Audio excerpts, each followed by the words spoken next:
Disclaimer. The information and education material contained herein is meant to promote the general understanding and dialogue of GANs processing.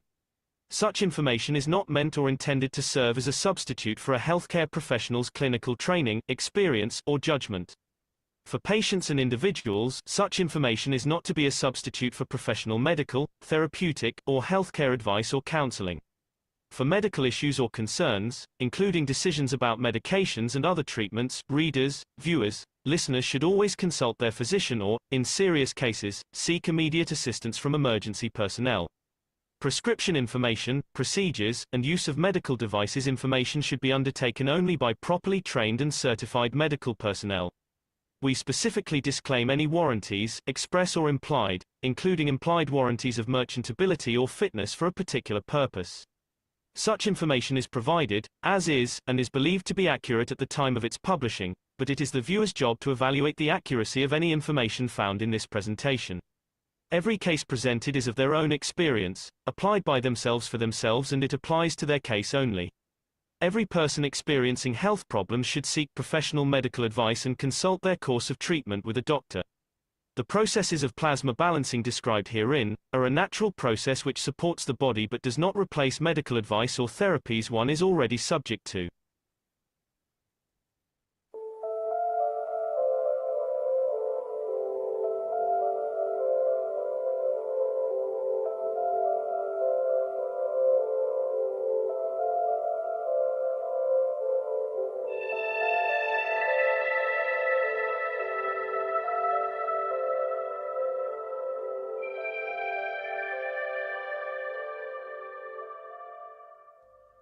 It's time for change to move into the real work of the universe. And it's time to understand that we use the matter state to reach the level of understanding of the soul of the man.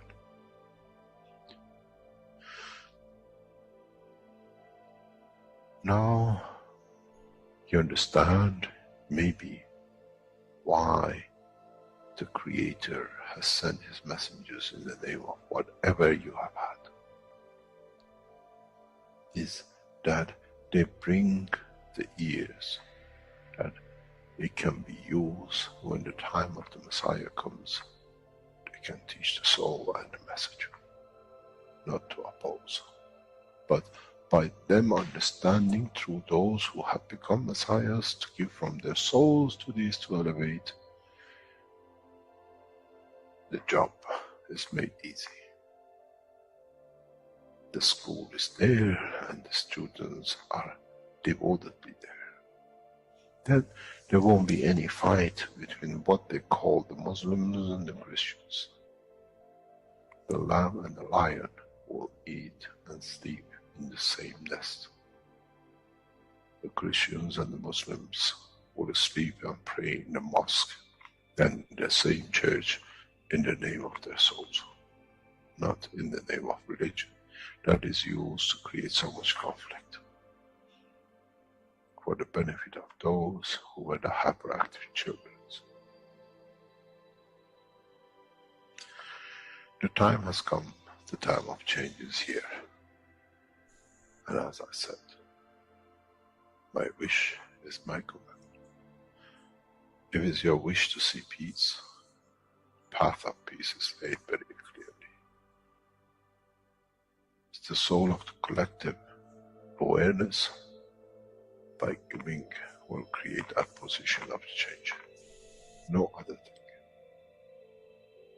There is no pen in the soul of the man.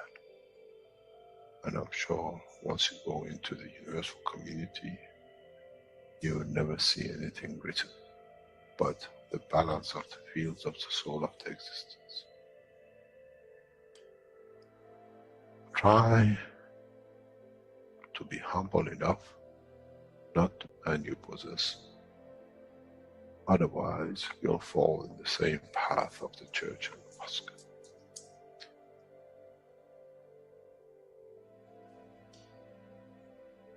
This is what we promised, and this is what we have delivered.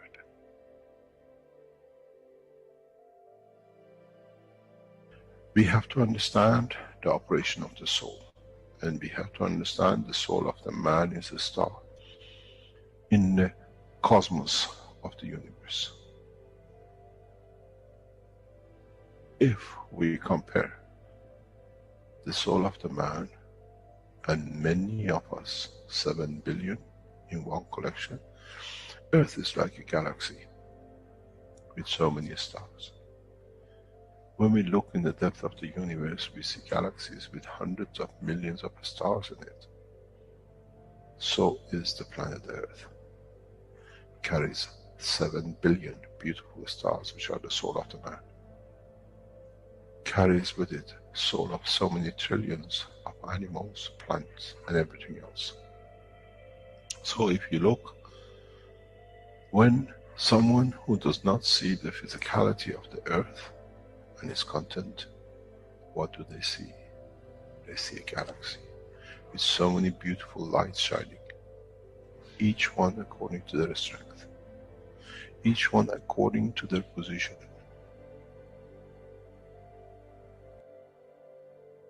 An infant has a beautiful soul, so has the old man. To those who do not see the physical dimension of this planet, but they see the strength of the field, we are clusters of stars. The human race, every single soul, no one from a distance sees, that's the soul of a fisherman, that's the soul of the cosmologist, that's the soul of a president. They all shine, irrespective of the physicality. This is the magic. This is what the new science has to bring to man. When we look to our soul, we see nothing but a star in the other souls. And this is the break. This is the understanding. This is what all these teachings are about. Coming to mature to the next level, to understand in the deep space, the universe is the oyster for those souls who serve. Then man is ready to go into space. Then man is ready to become part of the universal community which has been promised. I never promised you heaven. I always promised you the elevation of the man to join the family. And now you have the key. It's you who has to open the door to understand, if I can raise the soul of these people or millions of other souls, that the physical life on this planet changes, then I'm worthy to be part of the universal community. To be there to serve, to expand, to be there, to be part, that in the cycle of life of universe, I become, in being part, I become part of the totality. When man reaches that point, a new dimension in the strength of the soul of the man will appear, which is beyond imagination of understanding of the physical life. It's the gate to the opening of the new life, in a new dimension, which is beyond imagination of what you might call a new beginning, a new cycle. Which that cycle carries with itself the origin of the creation of life in the universe and universe.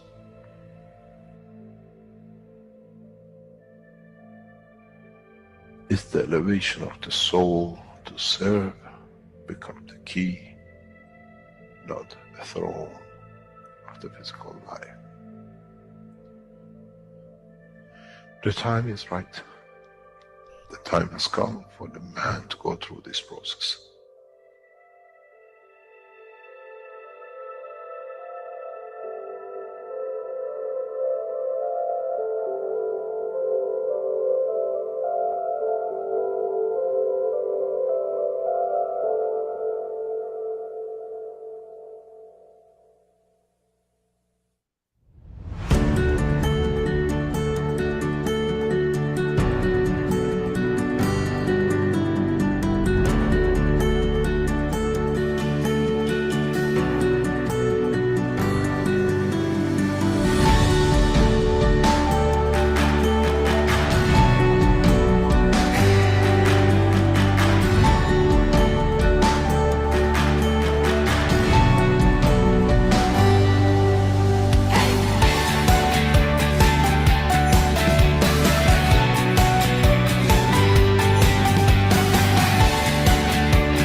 Hello, everyone, and welcome to the 361st One Planet, One Nation, One Race for Justice and World Peace here on Tuesday, January 14th, 2025.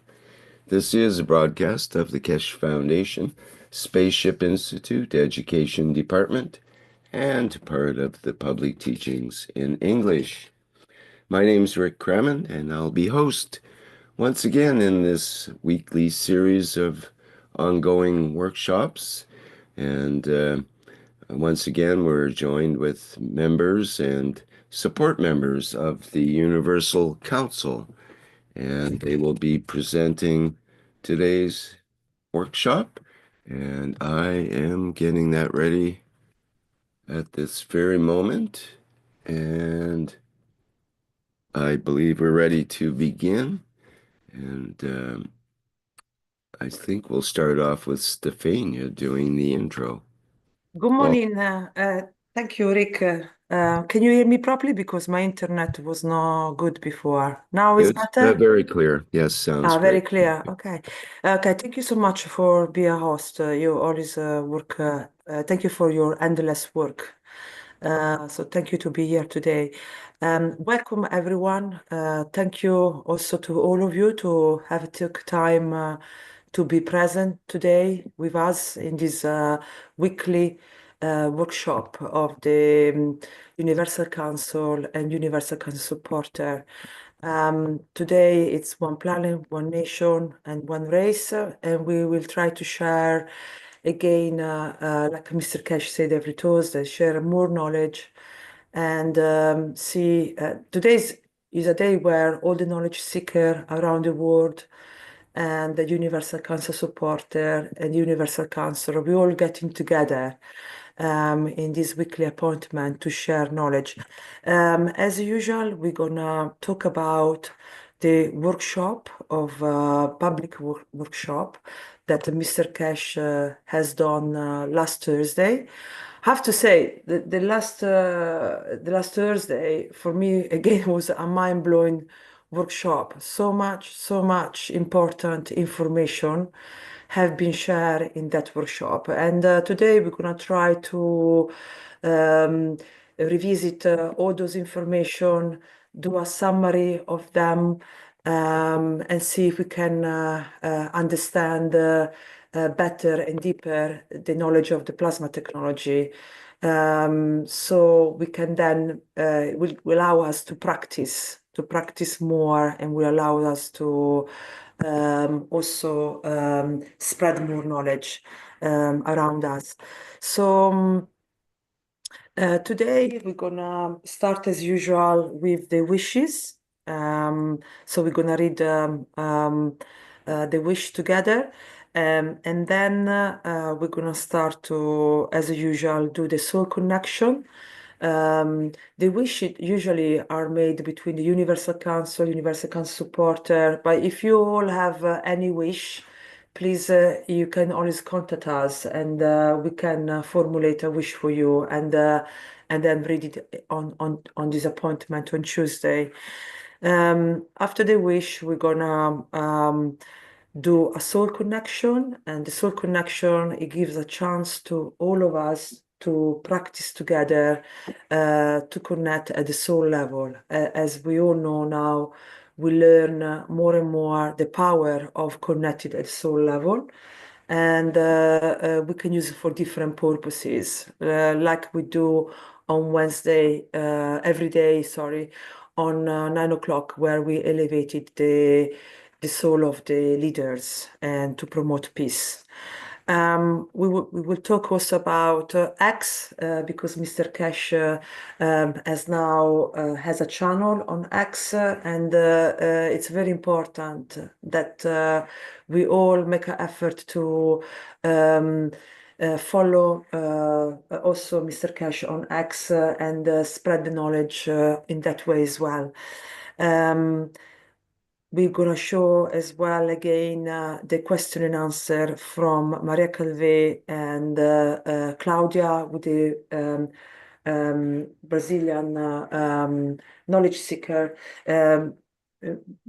this is very important because it's a chance for all the knowledge seeker making question to the Universal Council and the Universal Council answer the question. And usually Maria Calvé and Claudia, they read it, the question and they answer once a month. So we're going to read that part too. And we're going to talk about what happened in the workshop of last week.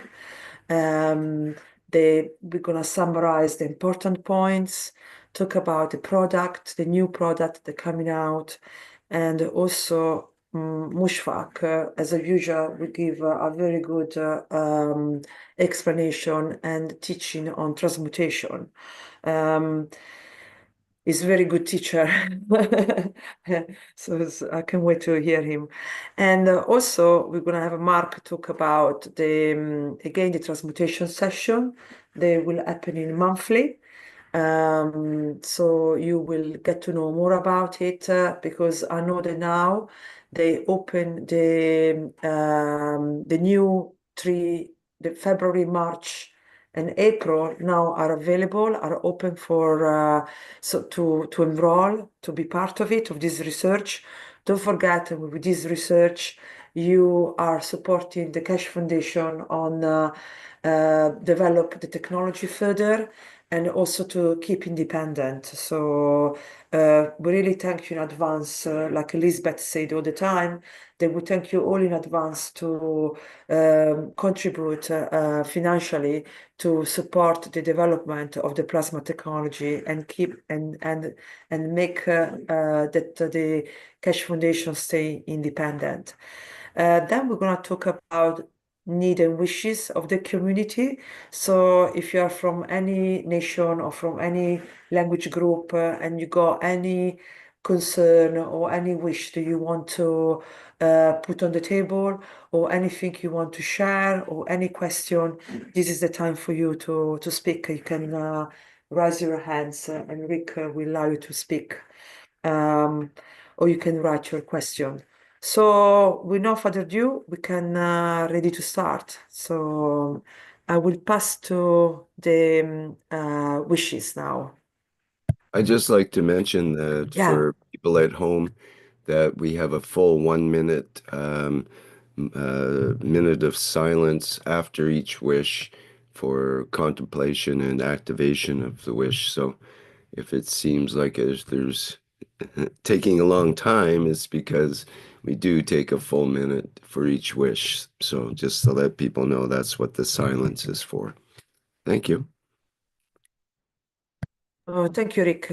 Thank you for clarify that. Yeah, because when it's silence, no one know if someone connect in that moment, then we think their computer is broken. Yeah.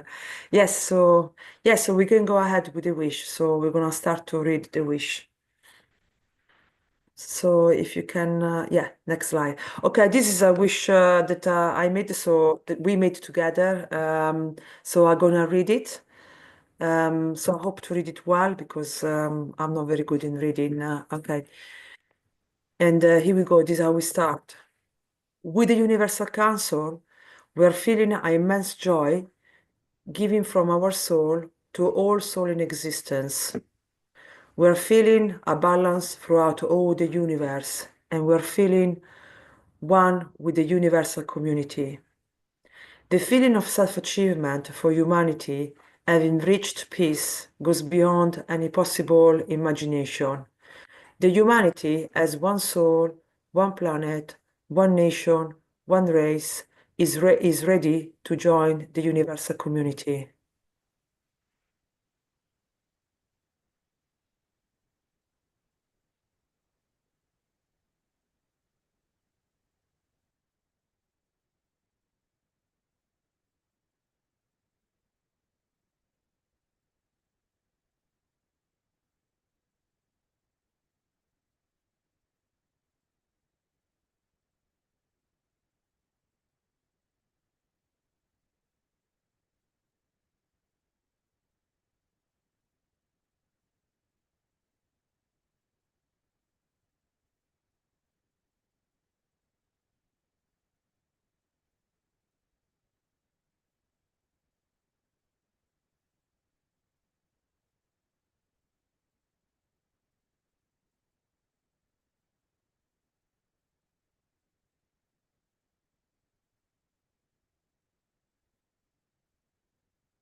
We, the UC, wish and give through our souls, elevating all souls in existence, so that they may live in peace with the ethics of the Creator. Our wish is our comment.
I believe Moshfek is up for this wish.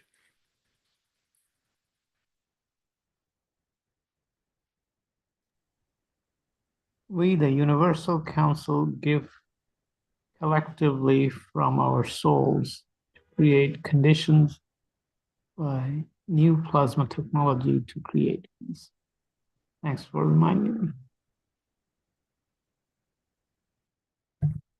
Well, I made a mistake. It was actually supposed to be Marinez, and you were supposed to do the next one.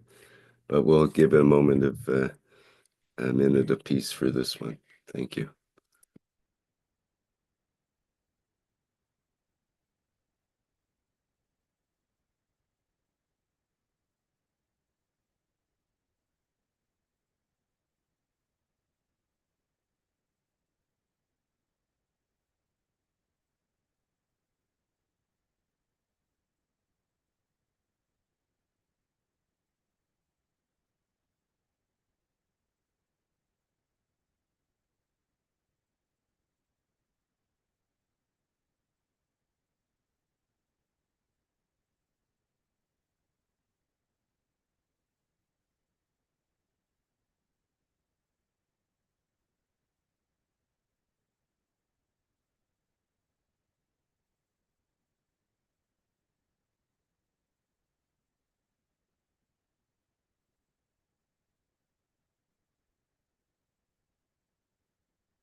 So, Moshfek, you have the option for this, or Marinez could take the place as well. Yeah, Marinez would be better, perhaps. We, the Universal Council, give from our souls to all beings in existence to make end of suffering and killing around the world.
I love you, my soul. I live you and I love with you and I adore you.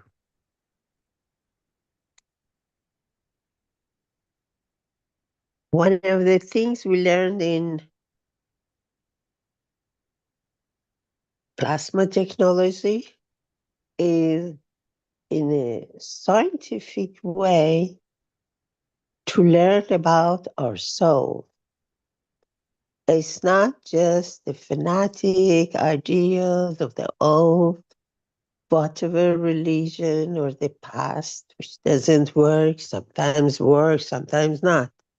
When it's scientific, it works in every condition and every system. So we are learning little by little with small steps to be acquainted with the soul of ourselves. The soul has been the gathering of many other souls together who have agreed for us to be here. And the soul has created the body around it to work together as a pact. The physicality works to prepare the soul to function. And the day the pact is finished, the physicality is too tired or rusted, it cannot provide for the soul would leave the physicality and go to his other businesses and find a place which is suited for what he has done or been. And nothing is lost. Nobody can kill a soul. And there is justice. The soul is apt to where it belongs. So we are just experiencing our soul, because if we think about transmutation and the advancement of technology, we need to understand our souls and start to kind of manipulate the fields of our emotion of physicality, emotion of soul of physicality, to get to where we want and how we want, to where we want to be and where we need to be. So this said, as we observe the word, we see that the word needs to understand his soul. Without soul, which is part of the soul of Creator, we can go nowhere. And we see these days, everything is in such corruption and the misplacing that people need to understand that there is another thing, that their physicality and liberty of physicality, and that's the soul of the man. That's the energy center of the man. And that's what makes us connected to this community and universe, our brothers, our sisters, our family, who are waiting for us to elevate and to be peaceful so that we can make a good communication with them. And now we are into a habit of connecting our souls together, because we know that when the souls are connected to one direction together, that makes this synergy. And we know that when the soul of the man, the soul of physicality are together, that may create things. And now we want to create peace in the world. And we know that we can make it. Just we have to put our hearts, our emotions, and this feeling of urgency. We have to do it because we don't know really what is going to be tomorrow. It can be economic class collapse. It can be earth collapse. It can be air and atmospheric condition which collapses. We don't know. But when we have our souls together with our soul of physicality, we know how to get out of it, how to be where we want. We are the last man standing. We have to get prepared for that. And so we need all we have. Now we do this exercise of connecting our souls together. We take our time, we relax the physicality, we try to breathe deeply and calmly, and then we let the soul go and connect with any other soul together.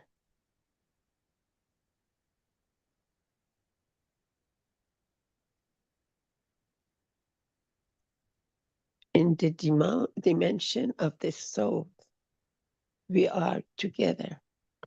And then together, we decide that we are having peace on earth, that we are feeding everybody, that everybody is happy, and we can travel or transmute or transport whatever we decide with the new technology to other planets and maybe colonialize others, other places which are empty and ready to be colonized. So we just put this idea of total liberty of soul together for this wish.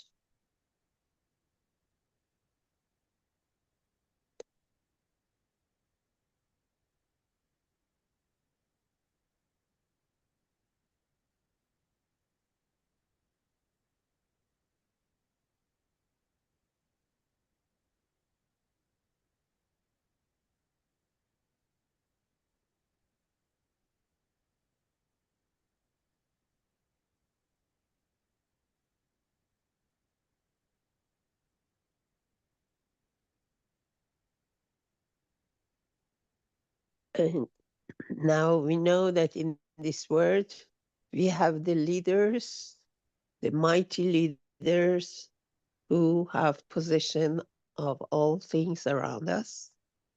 And so we give from our souls together to the soul of these people, whoever we want to know the picture, that they get satisfied in their soul, that they are not hungry anymore. And they come to themselves and realize what they do.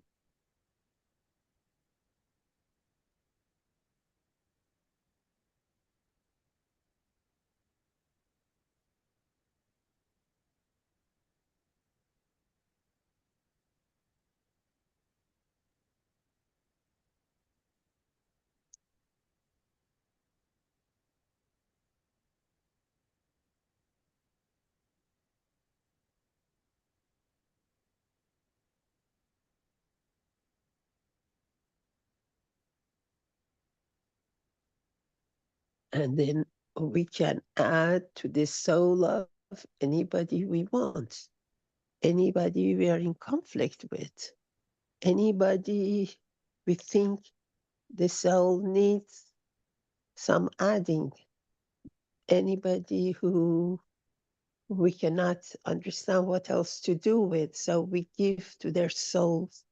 We give even to the soul of the deceased person, of our family, our friends, to good people who have gone, and their soul is somewhere. So in the soul level, we can communicate to anybody, little by little. So we give to the soul of all these people around us, which are somehow related to us at the same time. So we stay in this for a minute.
So thank you very much.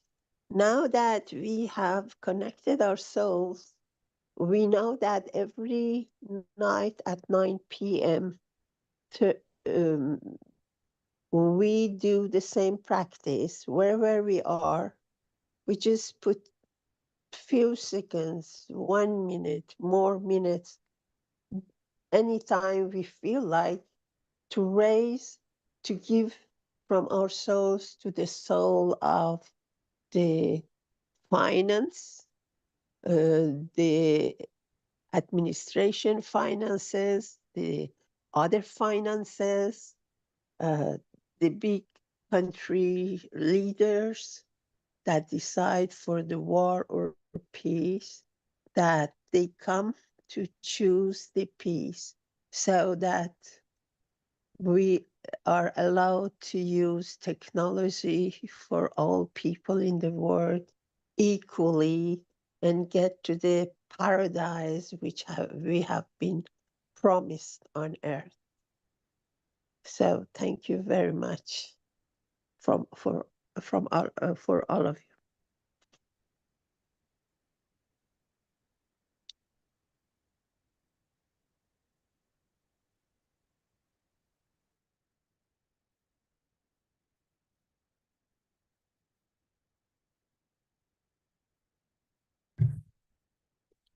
Okay, next we have the questions and answers with the Universal Council with Marie and Claudia. And they do their presentation every Saturday, first Saturday of the month, that is. And the last one was on January 4th at 9 p.m. And just let me get that prepared here.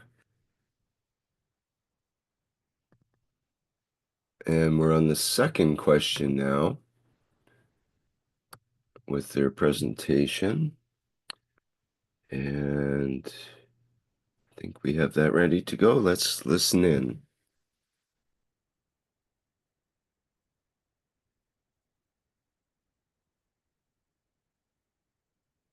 We are on the second question. Hello, members of the Universal Council. I see a big problem in our physicality, always wanting to be in control.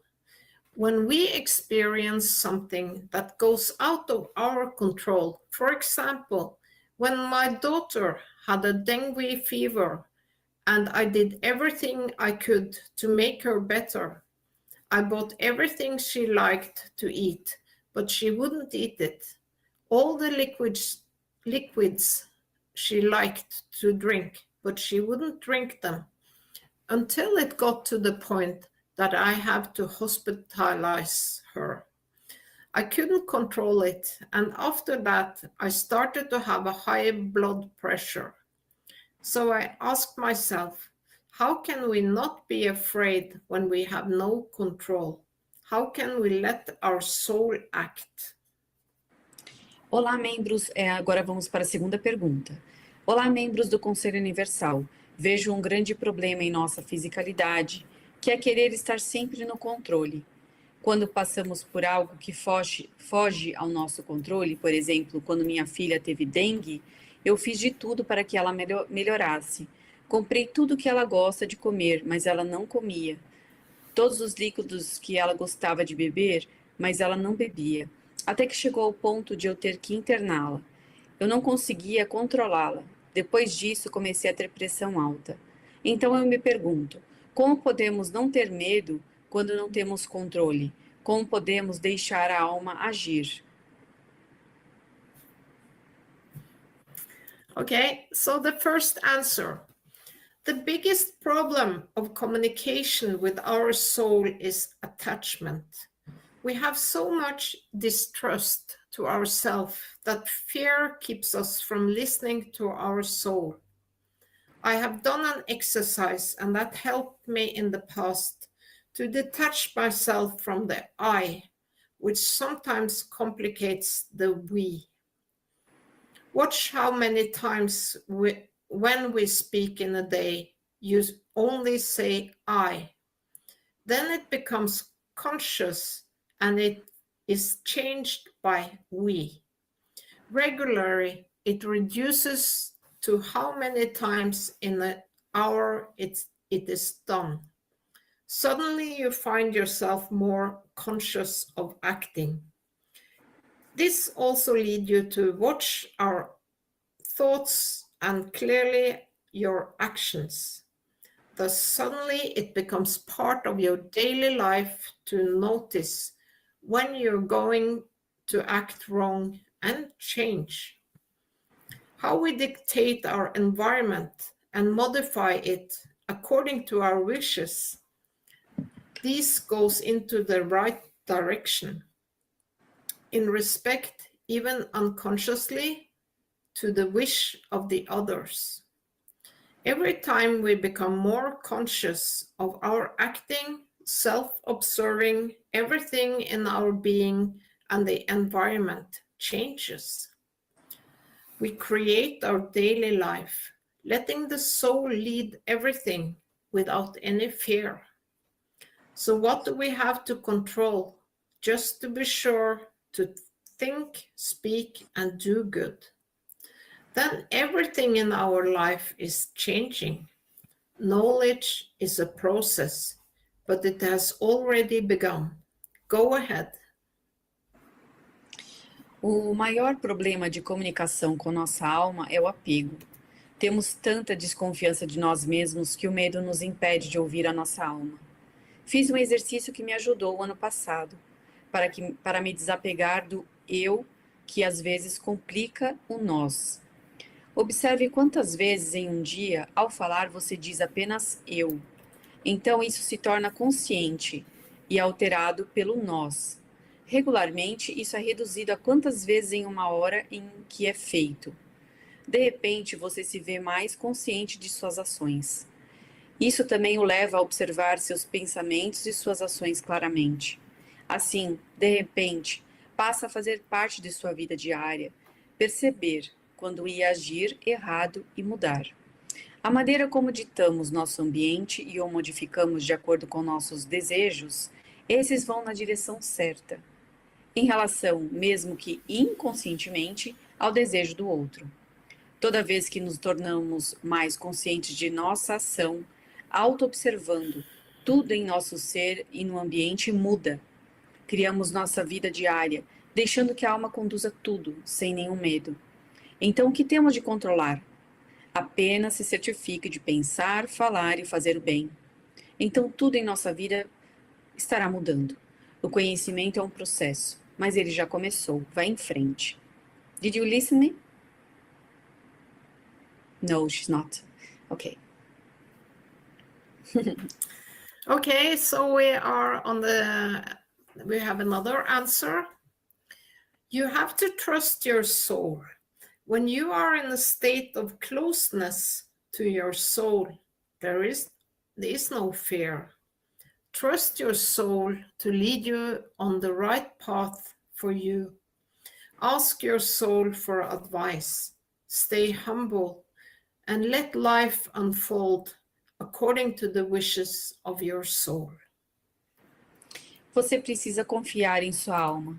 Quando você está em um estado de proximidade com a sua alma, não há medo. Confie em sua alma para conduzi-lo no caminho certo para você. Peça conselhos à sua alma. Mantenha-se humilde e deixe a vida se desenrolar de acordo com o desejo de sua alma.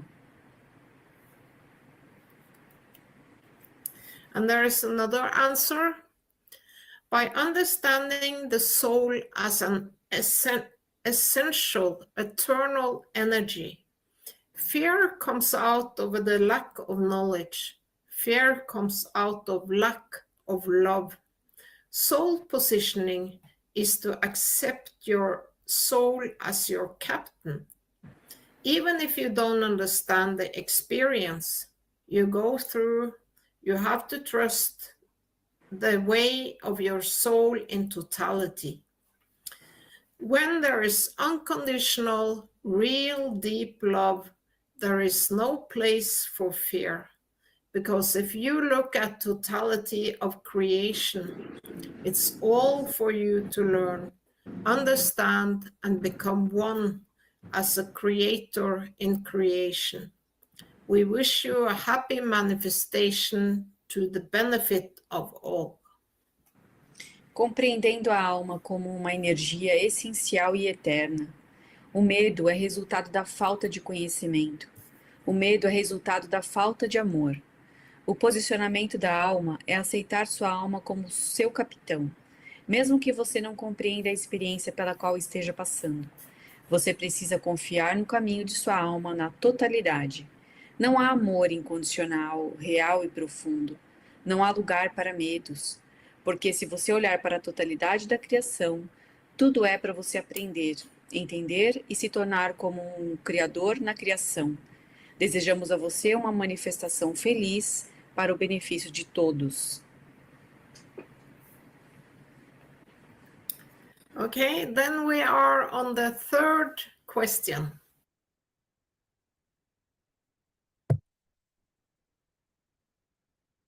Okay, that completes our segment from Claudia and Marie, and we'll hear about the third question next week.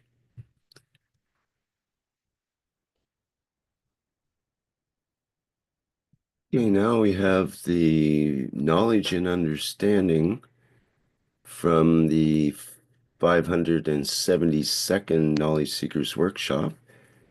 And I have Stefania and Marinez with this. Yes. With the background of a bit of soft music and video. So let's begin that. Thank you. Thank you, Rick. Thank you so much for, again, I mean, today we got no sweater, so thank you so much for directing the show. I hope she's fine.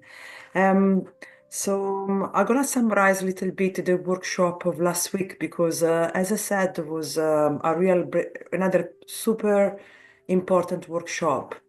So I cannot stress more than actually to everyone to go in and listen, re-listen. So last week, Mr. Keshe speak about the importance of peace. And he also questioning about that sometimes when you got technology, people, especially government at the moment, they're using their superiority and they're using a way also technology to control more other country to show the superpower. So he really talk about on actually that the man should change, the humankind should change their philosophy regarding peace, and we should start to find we should think ourselves like everything else is more important than us, and we should find like a balance of understanding and equality. He also obviously, actually, this is my understanding of what Mr. Keshe said, so that's why I really recommend you to go in and listen for yourself the teaching. He also talked about the 2025, and he thinks that this year is the year of the change. Is the year that we will go into space. So it's a very important year, this year, 2025. And he also emphasized the importance of understanding the plasma technology in depth. Because the plasma technology, the concept is to work on communication, foods, energy, and transportation.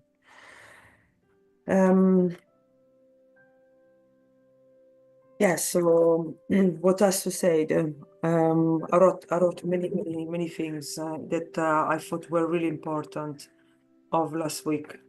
So he's gonna speak more in details about the physical side and the energy side.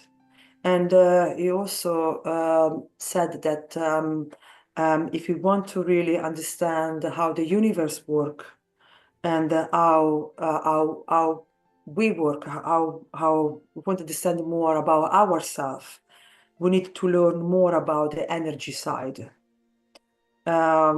So he said that in 2025, we should be able to transmute. Then he's also going to speak more in depth about the amino acid. And it also saying that the amino acid are also in the air that we breathe. And it's going to talk about more about the nitrogen and how the nitrogen kind of keep us linked to this to Earth. And it said also that it's very important for the knowledge seeker to have deeper understanding about the game that the carbon and the hydrogen they are playing. And I'm going to explain that from those two, you can actually create the nitrogen, so the nitrogen and the oxygen. And also from these two, you can create physicality. That's why it's really talk again in deep of the carbon and the hydrogen. And he also said that if we want to live in both dimensions, we have to really understand how these two are playing. And he connect them with also, he said that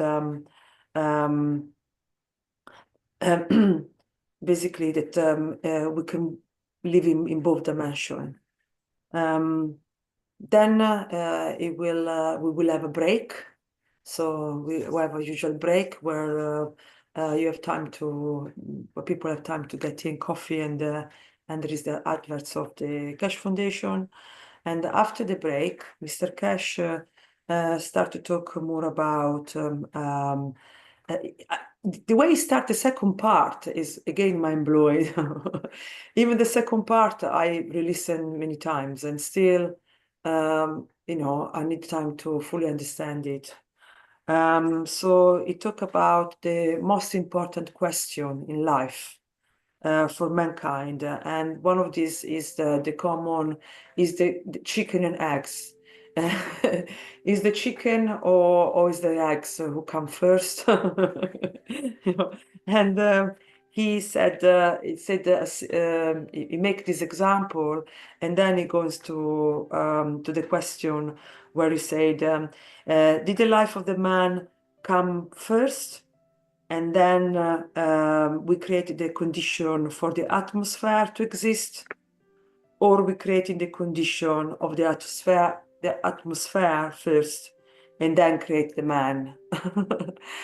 So which is the true for you? Which is the right answer for you? And he said, in correlation of what you consider to be the right answer, from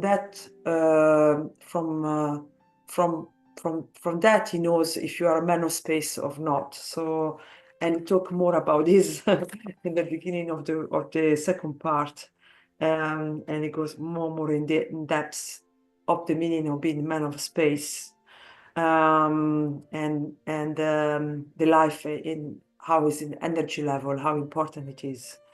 So that one itself is again another so important part of the workshop. But then it doesn't finish here, because now we're gonna start to have the question and answer. Because if you've never been to the public workshop, usually in the first part he's teach more the plasma technology and sharing knowledge, and then in the second part any knowledge seeker can formulate a question. Usually it has to do with the lesson of the day. Some people have questions that maybe they thought up from the lesson before, and you can raise your hands or you can write your question in the chat. So this is a way for you to have direct contact with Mr. Keshe and direct teaching. So everyone is free to ask any question. So we go edit make two really important questions about inertia. So Mr. Keshe, I think the first question actually was more about the amino acid. Sorry, about the amino acid. I forgot one question before I add. So he talked more about the amino acid, and he goes more in deep about what the amino acid are, and then he goes more into the explanation also of the importance of transferring of energy. So he goes into the breathing, and he said that the amino acid is in the breath, and then he's go more of the importance of the transferring of energy without taking any material, and this happens when we breathe. And he said, if you see the breathing in this way, it takes a different, it opens more doors and more understanding. And then he's going to explain about the aura. He's explaining that's what aura is, and the difference between the aura in the daytime and in the when we sleep. So I would really recommend to listen to that part. Yes, so, and then going into the absorption of energy. It talks about as well the importance of, for example, he makes the example of people that walking in barefoot, and people that walking with shoes, and people that walking with socks. It talk about how the transfer of energy is different, and how the people in the new society, the modern society, they isolating more and more from the environment. So we make the example also with now we got a lot of plastic product. We got a lot of synthetic clothes, and how all these make us to isolate more from the natural environment that we are used to dealing for thousands of years. And now we're dealing with an environment that's new, the body is not used to this environment, and therefore doesn't know how to deal it with. There is no exchanging of transfer of energy, for example, when you're in barefoot and when you're with shoes, or when you wear synthetic clothes, or when you wear natural clothes. And this affects our emotion. This affects also our body, and how can this synthetic and plastic can be the cause as well of many disease and disorder. And people who maybe are walking with bare feet, they usually manage not to have so many disease. Or people who wear natural clothes, they don't get sick easier. And again, you talk more about the carbon and the hydrogen. There is not this interaction with the environment. It's very interesting. Again, took more and more and more. I promised to be short, 10 minutes, and this is like 3 hours workshop. So there are a lot of stuff maybe I'm not saying now, but you will be able to listen more stuff when you listen to the workshop. But very, very interesting. So what else? Then he talk about, yes, people that are isolating themselves. They also have psychological problems. And he make different example about people who are isolating themselves and affecting the emotion and in the field energy. What else he talks about? There's so much stuff. Yes, he's going again. So now there is Andy that he talk about inertia. Make a question: what is inertia? You really want to understand what inertia is. So you're reading the typical definition of inertia from normal chemistry. And it's very interesting. Here, Mr. Keshe goes really in depth of what he thinks is inertia in the plasma science and what is inertia in the matter state. And he really give a good insight. So I really recommend you to go on and listen, because it can really make you become more, understand more about what is inertia in the plasma science. And how by knowing this, it really helps us to practice also transmutation, because it has to do with the interaction of the fields with the position in space, and to create new dimensions. So very, very interesting. Yes, he's also compare inertia, and he took how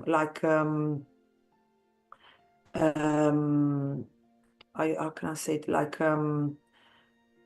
he talk about the importance of the conversion of energy, and he make an example like the layer of the skin that we got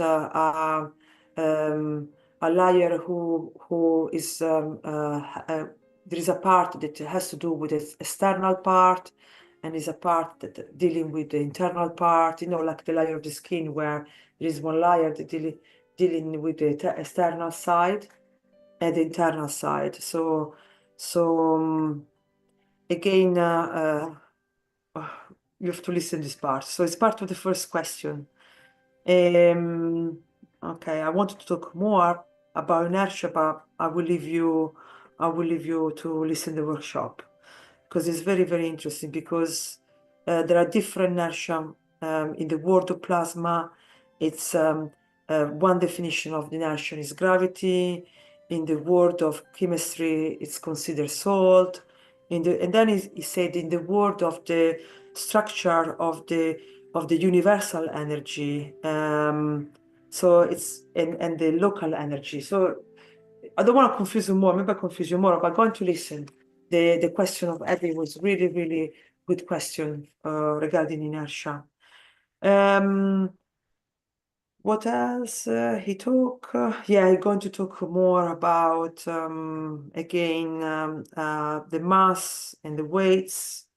So why when we talk about the universal energy and the inertia to do with the universal energy, why the mass is always the same and the weights change.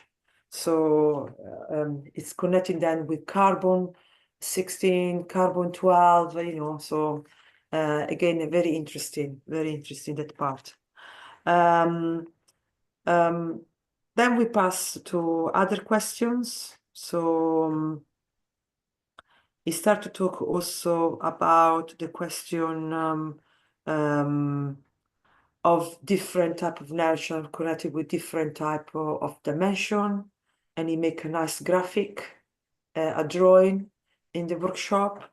And then we have a fourth question from a doctor from Germany, Dr. Michael, and now here we move into the transmutation session. And in the transmutation session, he's this guy sharing his experience that he was feeling the expansion of his soul, and then suddenly, because fear came, is stop this expansion. And Mr. Keshe started saying that he saw this also in all the other knowledge seeker who were part of this research program in the last transmutation session.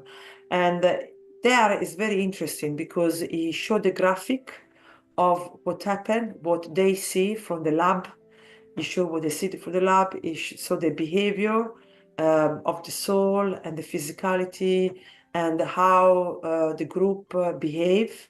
And it goes more in detail on explaining what's happening. So I really recommend it for anyone who is interested in attending the transmutation session or anyone who is interested on learning the behavior of the soul and the physical body and how they working together as one. I recommend you to see this part too.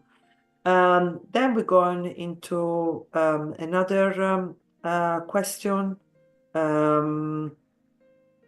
that it's about the cosmic product. It's Liz that she asking an update on the cosmic product when they're coming, and Mr. Keshe go more in detail why it's taking so long for this product to be delivered, because there is a lot work into on make it perfect, because he knows that this project are the cornerstone of this new era, so he need to be perfect. So he wants to take time to choose every detail has to be perfect. So when the product is delivered, he know that once it's done, it's done. So he apologized for the delays, but it need to be done. So then we go another question from Azar. Azar, she's talk about emotion and memories and different way. So for example, she explained how has different emotion for different people, and she questioning why is that. She questioned how emotion works, and Mr. Keshe go in details on how the emotions are stored, are it going to Alzheimer, go into how the body structure with the brain, with the mind, with emotion, different type of emotion, how the body has some important things that you will always be connected to, and other maybe you will not. It dependent on you if remember certain things or no other. Again, if you're interested on emotion and want to know about how your body works, this is another important question. Okay, then let's see. I think there is Brad that he really expressing how for him this teaching is really good for him. So let's see. There is another amazing question. It was very brief from someone from, I think, I don't know if it was YouTube, I don't know. I didn't write the name, but this was another amazing question and another amazing answer. And this person asked, can you explain how consciousness is related to plasma? And the answer of Mr. Keshe was that plasma is consciousness entity, and it goes more into explaining what is plasma. and consciousness. This is another mind-blowing answer and question that you have to listen. So, as I said, last week workshop was super important, like most of the workshop. Then there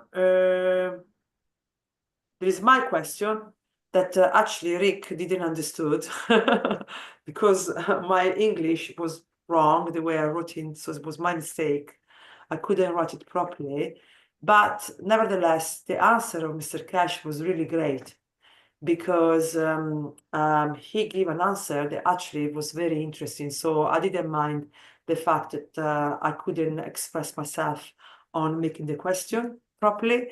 But the question that Mr. Keshe gave him was really great. He started to talk about, again, Mitra and talk about example of this mother had 3 twins, and apparently the twins were not related with the DNA test, were not related to the mother. So it was like if inside of the womb, the soul made another soul from their soul.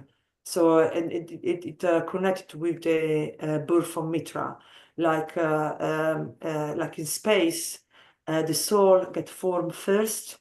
And then the soul, once it's getting mature, it will create a physicality. And there it's how you get the perfect soul.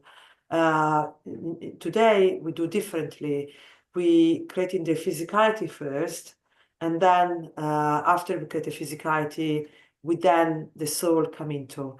And in this way, we carry on all the defect and all the problem of the past. So it just was very interesting, this reply of Mr. Keshe of this question. And then we had more other question that I'll leave you guys to go more in depth. So we had a few more other questions. So I just wanted to, and then we want to speak about also X, that I'm sure Mark is going to talk about it later, and Elon Musk and news about that.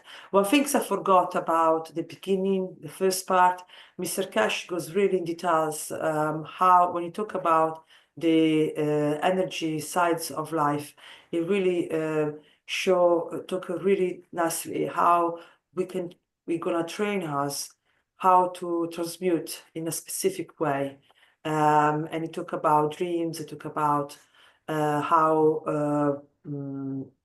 there is a way that we can apply to become good in transmuting. So it's also said that now the transmutation sessions are open for February, March, and April, and always a limited amount of people will be required because it will be easy for them to monitor and to study. So I really encourage to everyone who can donate to go on and support the foundation by be part of the research group for the transmutation session. So you can go in the store, but we're going to talk later. Mark is going to talk later about this, about the transmutation session. So, and also the donation, because please donate if you can, because this will help to support the foundation to go forward and be independent. I don't know if you, Maranes, you want to add any more to last week, but it's finished for me. Thank you. Thank you. For listening. Thank you very much. Very nice as usual. Thank so you. I just start from the very first part, which we have already heard it, but every time I think it's very important. And so at the first part, Mr. Keshe was a little late. And the reason was that he was answering some questions on the X. So now we can go to X and find Mehran T. Keshe and look at what the answers are. In short, he said the way to go to space is not the fuel but it's from the energy source in the space and universe that I can renew it all the time. And that's the only way we can go far away and come back and live somewhere. So, and then he talks about the politician, say, Trump, who promised peace. And then he says that there is no use talking about stopping wars. We should stop making the tools of arms, the tools of wars. And bringing technology also is not the only answer, but we should create conditions to bring peace. It's also how we see each other.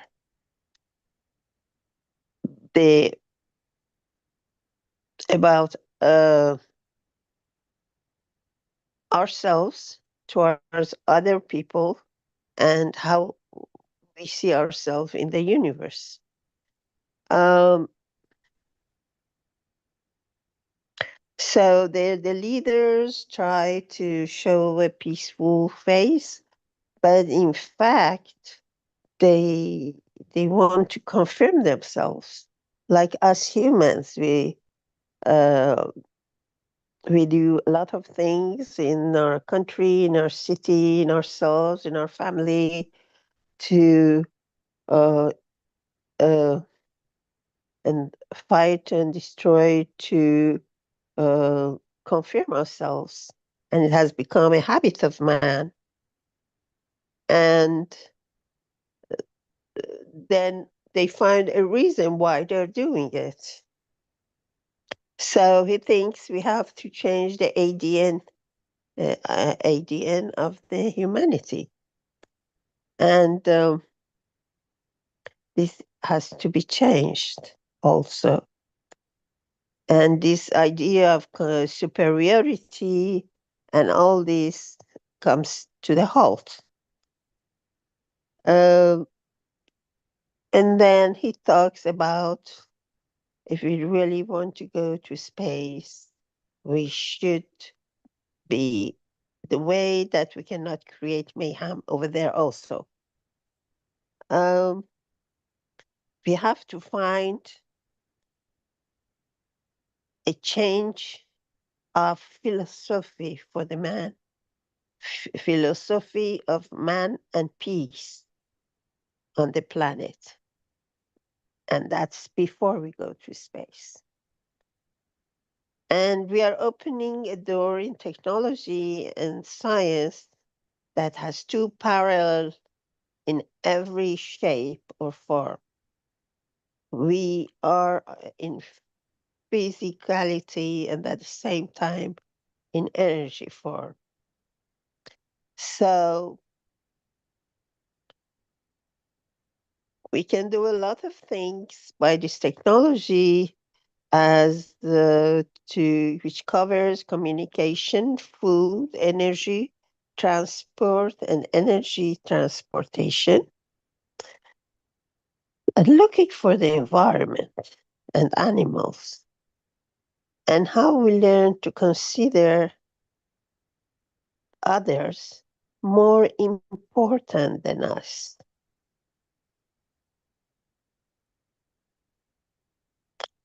In space and on the earth. We need to have an understanding of ourselves, and in this level, we can use the technology. We now actually have this possibility, even either going by walk to a place, or we can also go to a place without walking. And the soul goes before us. This is how we need to learn the switch from matter state to energy state, and then again back to energy state, and then back to another dimension and stage, and back to physicality again. So we know how to do this. We have deliberately denied ourselves from this power. And when we go to sleep, half of the brain is working and half of it is off. It's a condition that we are sure that we are still confirming here. We are here. So when we go to we stop what we are doing, we put ourselves in a stationary position and let the system work internally, which means that a part of this brain goes to energy form, and we switch it out of fear, out of confrontation that we are still here, but means that we can do both of the brain parts to an energy part go out and come back. And we block the transfer of energy. I fear a lack of trust. So we know that transmission is possible. We do the exercises every month. We did do 3 new exercises for February, March, and April. And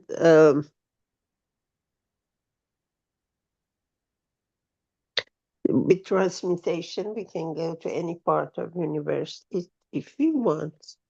And if we want to go, and it's us to decide. So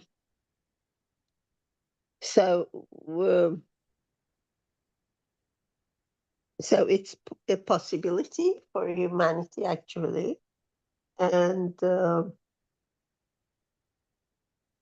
so we just take a brain, one of the lights of the fields, and we use that for whatever we want to do with that.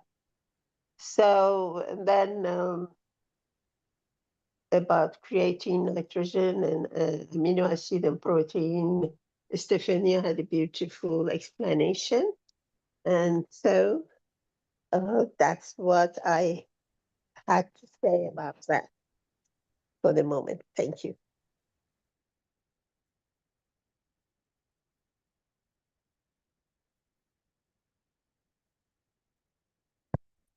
Okay, thank you, Mehran.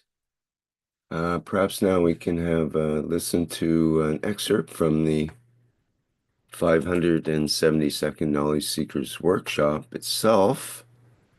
I'm directed to start at 1:46, 1 hour and 46 minutes into the workshop, and we'll be playing about 9 minutes segment. We'll play another segment later in the show. Okay, let me get that set up and we'll begin.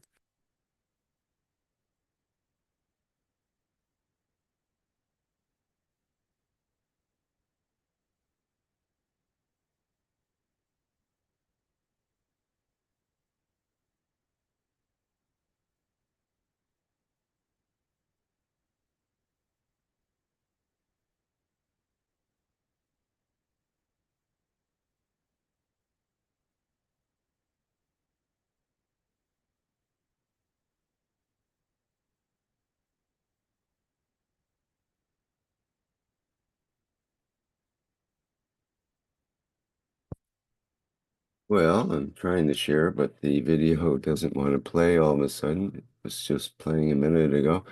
Bear with me a minute while I restart the video here. Okay, just a minute.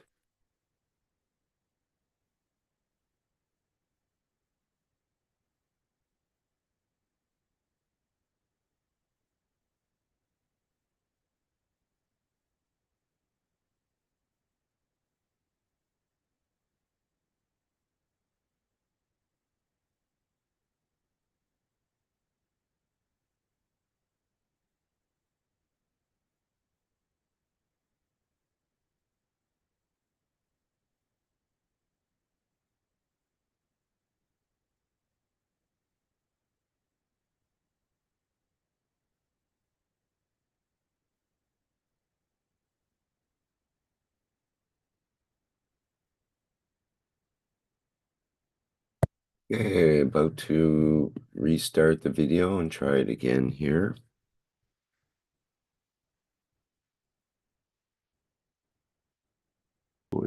2, 3, 4. Yeah. This is you a lot when you start the sessions. None of you has expanded soul. We keep you on a certain condition, and you all start building up. Some of your groups is 10 people. We had 100 people. Even with the 300 people, we see this. I don't see an image, Mr. Keshe. Maybe it's just, oh, I see it there now. Okay, thank you. Now, the left side is usually the horizontal side. The right side is the vertical side. Usually, because the yellow is the matter state. The right side is the what we call the horizontal side, sorry, and the left side is the vertical one. Each session changes. But what is interesting, it is just you lot. You're not connected. There is no soul envelope is created to go. After a while, that's why the first half an hour we let you mess around, whatever it is, we usually don't do anything. You lot start floating.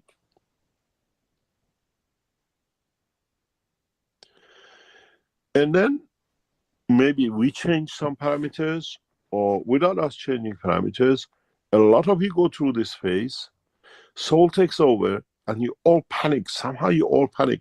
And what we get is this. You all shut down. We go back to before. Originally, we couldn't understand why you do this. But in a simple way, as you explained, you all panic. You go back to physicality. We leave it for a while, or we change a parameter, we get you going back like this.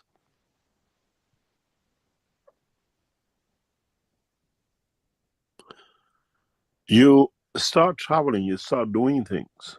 Your attachment becomes not important. You become detached. And we see this quite often in every session. And it seems that when is a very good time, a lot of you are very busy transmuting, some of you panic. Exactly as you said. I don't want to, I just... And then when one panic like a sheep, the rest of you panic. Because that way you're connected to the soul, feel the strength. We used to say, what's happening? Why did they... Something went wrong? We used to check the system. No. And then you start building up. The lines opens up, the connection builds up, and off you go again. You gain your trust. We see the same if it's a group of 5 or 10 of you, or it's a group of 50 or 100 of you, the same pattern. So we know we can transmute you. We know we can control you. And the session next February, March, April is to stop you from this.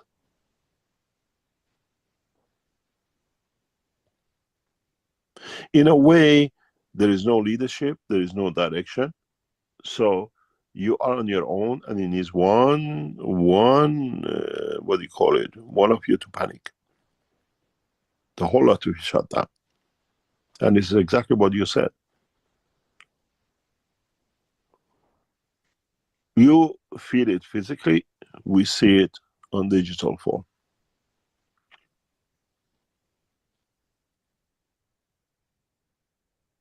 And because we don't have your writing, oh, I panicked, I'm breathing, blah, blah, we don't know which one of you, where you done, unless we do one by one phase, which we see that in the wellness side.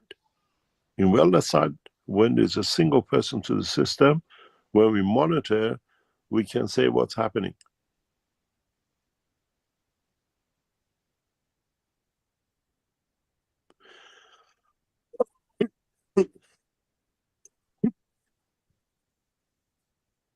And this is the reason for it. Detachment. And if we can allow you to go back to this state where we see physicality is very active, the soul, due to its energy, is more powerful when it switches, because it's the green. You see the green changes. Then we see you change. And this is the lack of confidence or attachment, that you start with this, the session, you go through this, and then suddenly one of you panics. We get this, and then you go back again.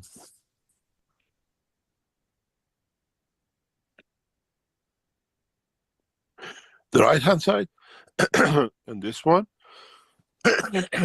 is the vertical, which means connected to the soul. You have this, that you connect to the soul, you go in that direction, in that dimension,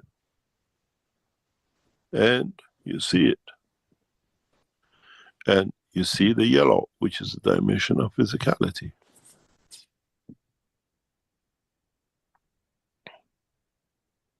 And when you look at this, it's very clear. When you look at this point, this side you see the green, and your side you see the green. You all have transmuted. The soul has taken over, which means it's expanded beyond the physicality.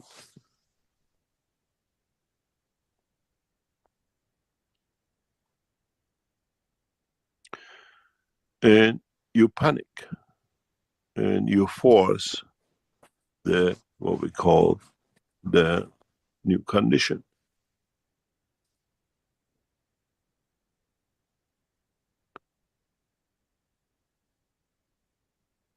And this is part of what you have to understand, how you force these things yourself to the system.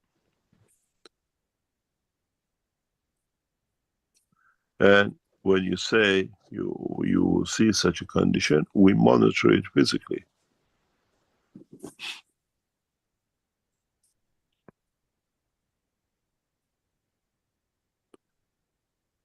You have to gain confidence in what I go through. When I exhale, I go beyond my body limit, I still have control in my physicality. And then you can transmute. I loved the sessions I used to do with John, bless his soul. He could explain to us in detail these conditions. He could explain in totality how he felt, how he was breathing, how he was feeling. He was off the ground many times, says, I have no attachment, I see myself, no connection.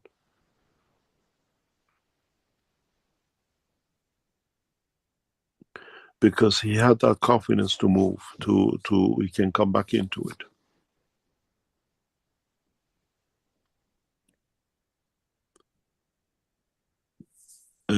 When you don't panic, you see the physical movement. And you can carry, it doesn't matter, you cannot breathe. It's what I called in the talk, This is the insomnia of soul. When you have an insomnia of physicality, you can't breathe, you wake up. In the dimension of the energy side, when you don't allow the connection to be made, you get the insomnia of, as you said, you choke, you come back. You try to inhale, you come back to the same, because physicality has taught us that way we can get back. And an insomnia of soul is the way is needed for you when you arrive in the point of place and dimension and direction where insomnia of the physicality is still in the same bed.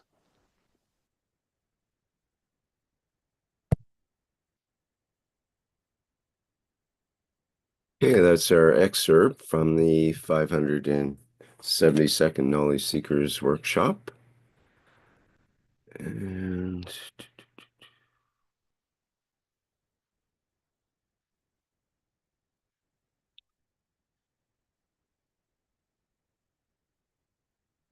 I just need to find our presentation here. Bear with me a second.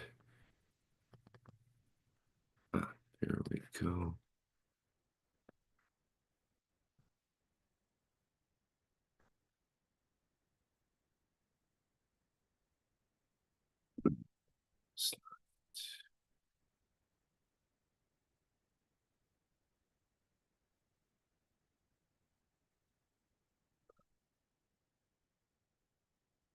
All right, back to the presentation.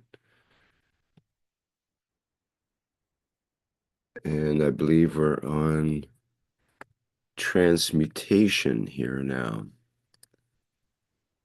Hello, everyone. This is Mosfek, representing Bengali language and Universal Council support member. So once again, we are going to dive into transmutation. But this time, we will be focusing on our breath.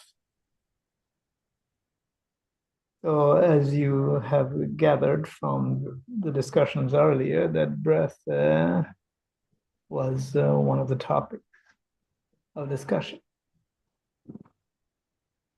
So let's start with some basics. You know, when we breathe deep, you know, as a preparation for some meditation exercise or even physical exercise, our perception of time changes.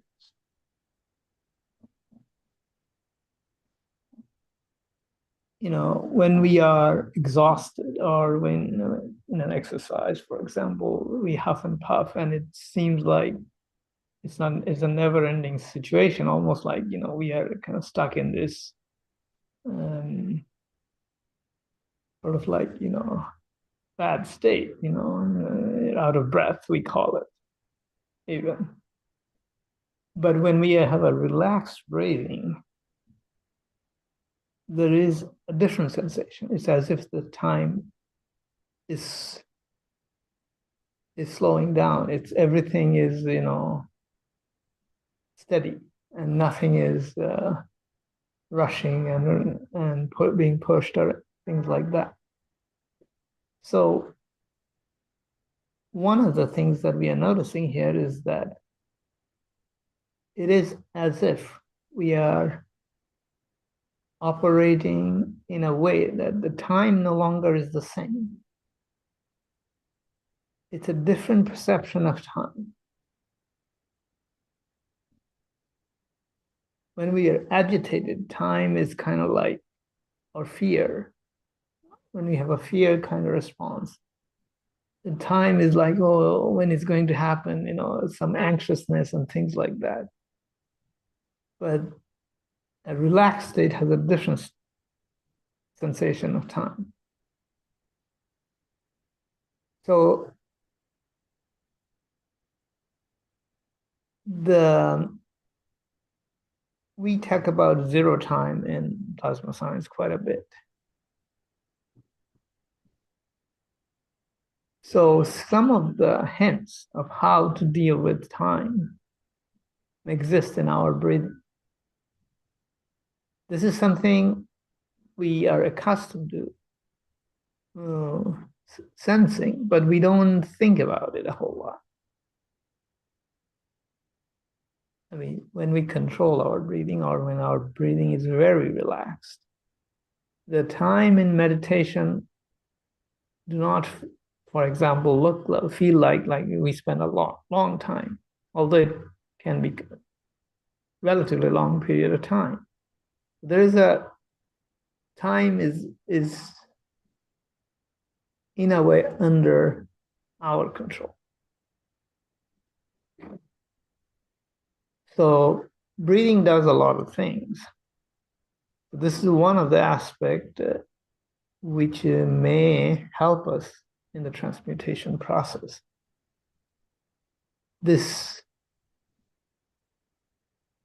When we are exhausted or things like that, breathing heavy, we are very attached to our physicality. But in transmutation, we are moving into an energy state. So a detachment rather than attachment is what is necessary in this case. So slow breathing, relaxed breathing is part of this process. The process of leaving the physicality and moving into energy state, where the time is much more malleable and under control. So in a way, the breathing is an introduction to the state of being in the form of energy, not physical. So this is something all of us have, in one way or another, whether playing sports, whether doing meditation, or any of these things, have experience in it.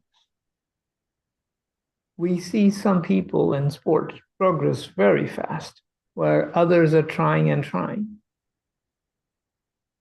If we slow down and take note of what they're doing, we will see that there is an engagement of breath in these people's activity. They are more relaxed. In order to exercise skill at a very high speed, relaxation is extremely important. Yes, it requires some practice, but once we can shift from physicality to energy state, or closer to energy state, or engage the energy state, or use operation of fields in responding to motions, we have to have this slowdown of time. I mean, those who have studied the time it requires for the nerve signals to propagate, it's extremely slow. And in many of our sports, it requires considerably higher speed. So the communication is no longer at the physical level, it's in the energy state. So we are surfing on the energy, almost the energy state kind of like area when we engage in sports in a very deep way, where the response and the adjustment of skill, or the adjustments of body positions to execute very delicate yet fast motions are necessary. So breathing, in a sense, allows us to move closer to this energy state. Now, it is not the end of the story. As we know, I mean, when we breathe slowly. We're not necessarily trying to get more energy like when we do heavy breathing. It's a different operation. Now, if we start slowing it down even further, to the point we are barely breathing, and we come into a position where even we can detach from breathing itself. So this is a question everybody will ask, why? What is this detaching from breathing supposed to mean? So here, let's move to the science part of plasma science. When we consume food, there is no material flow from our stomach to the various organs in our body. It's only energy transfer. Now, when it comes to breathing, we take the air of this planet, which has a certain mix of, primarily nitrogen, oxygen, and, a few other gases. This too is an energy transfer of a different kind. We are essentially interacting with the gaseous elements that are in the atmosphere, and we are transferring energy, oxygen, nitrogen, carbon, and other things. And nitrogen play, as we have heard in the last knowledge seeker workshop, nitrogen is energy storage medium, 14. Nitrogen in matter state is 14, but if we remember the number 14, in the plasma state, 14 is carbon 14. It's the same energy state. So here is some clue. So what we do at the physical level of breathing air in and out can be done completely in energy state, just like we can transfer energy, food energy, directly from the carbon 14 field. Same thing is possible. So in a way, we now have an additional understanding that food and breathing both can be replaced by energy transfer, direct energy transfer. So this is from our scientific framework that we are becoming familiar with now. With that understanding, now we can come to a position is that yes, breathing is important for us, for our existence on this planet. Can we slowly move from breathing to direct energy transfer? And is it possible to do it? If so, we can slow down the breathing to the point that we can go for an extended period of time where we are not breathing, but we are actually doing direct energy transfer with the carbon 14 field. Is it possible? If we come with the understanding that it is possible, we can do this experiment and see whether it's possible. One of the difficulties we have is that we think that breathing is our lifeline, or in order to exist on this planet, we need breathing. Do we? If we can do the direct transfer. So we are moving into a place where there is no physical interaction. We are detached even from the breathing. And we are completely going into an energy domain where the energy transfer is happening, whether it's food or even breathing. Is it possible? If we come with that understanding, that it is possible, maybe we can do it. What I'm saying is not from theoretical framework only. All of us can do it through experiment. And it is easy to do when you are in a very relaxed state with this kind of understanding. Try it. You will be surprised. It is possible. In the Bengali-speaking community, several of us have tried this, and all of the ones that have tried it are successful in doing it. I mean, we didn't do, we don't stop our breathing, but we can do it for an extended period of time while doing other things like walking on the streets, for example. You can keep that focus, and then keep doing it as we want, because there's not much to do, or sitting in a car or something like that. It's a fairly relaxed state. There is a rhythm to it and all that. So one can go into a fairly relaxed state. So this is a very interesting position because we are essentially moving away from the fear of death. And there is a feeling of, what do you call it, release, so to speak. I don't know what else I can use as a word, but release is perhaps as good as it can be for the moment. One can experience that, and it's actually quite amazing. So this is a way of becoming familiar with the energy world, because when we transmute for a little bit of time, however long it is, we are retracting from physicality into the energy world and coming back.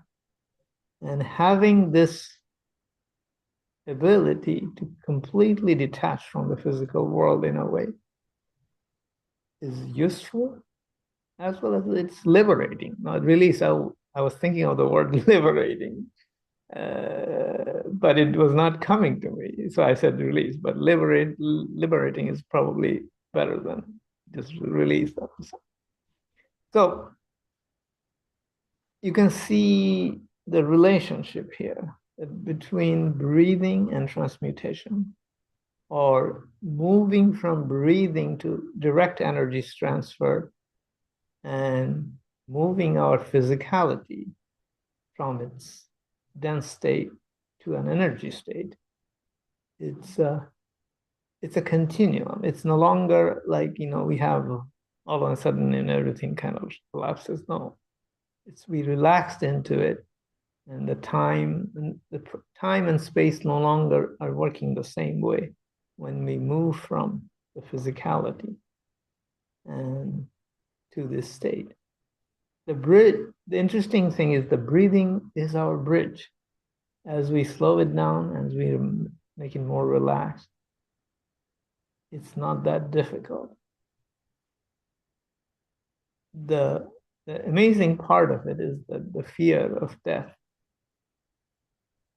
is no longer a preoccupying sentiment or emotion that hold us to this planetary attachment. It's an amazing way of looking at and doing things. I'm not saying that, for the rest of our life we stop breathing or anything silly like that. I'm just saying that this transition point, playing with this transition point in a very relaxed and, in a way, operating outside space and time. We talk about it, that with plasma, you are no longer attached to the space and time. And this is a way of experiencing at the edge of space and time. And what takes us to the edge of space and time? Breathing. So have fun breathing, and I hope you will have some success in this area. And thank you very much. If you have any question about it or anything that you may want to know, please ask.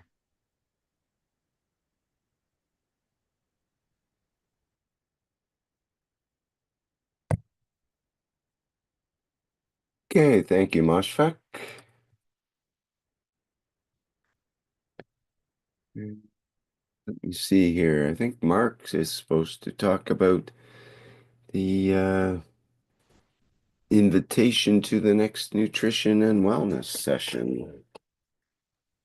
Thank you, Rick. And yes, this is coming up, I think, on the 17th. So this will be another 2-hour, 3-hour session where, again, we're hopefully learning not to panic in the transmutation sessions. And it's we talk about nutrition and wellness. And that's what this is about. And of course, we know a lot of our unwellness comes from unbalance of the emotions. And the nutrition end of it, we're starting to learn that we can absorb our energies. We don't have to chew them. And of course, I've been playing with these little Nutrigans tubes for about 3 weeks.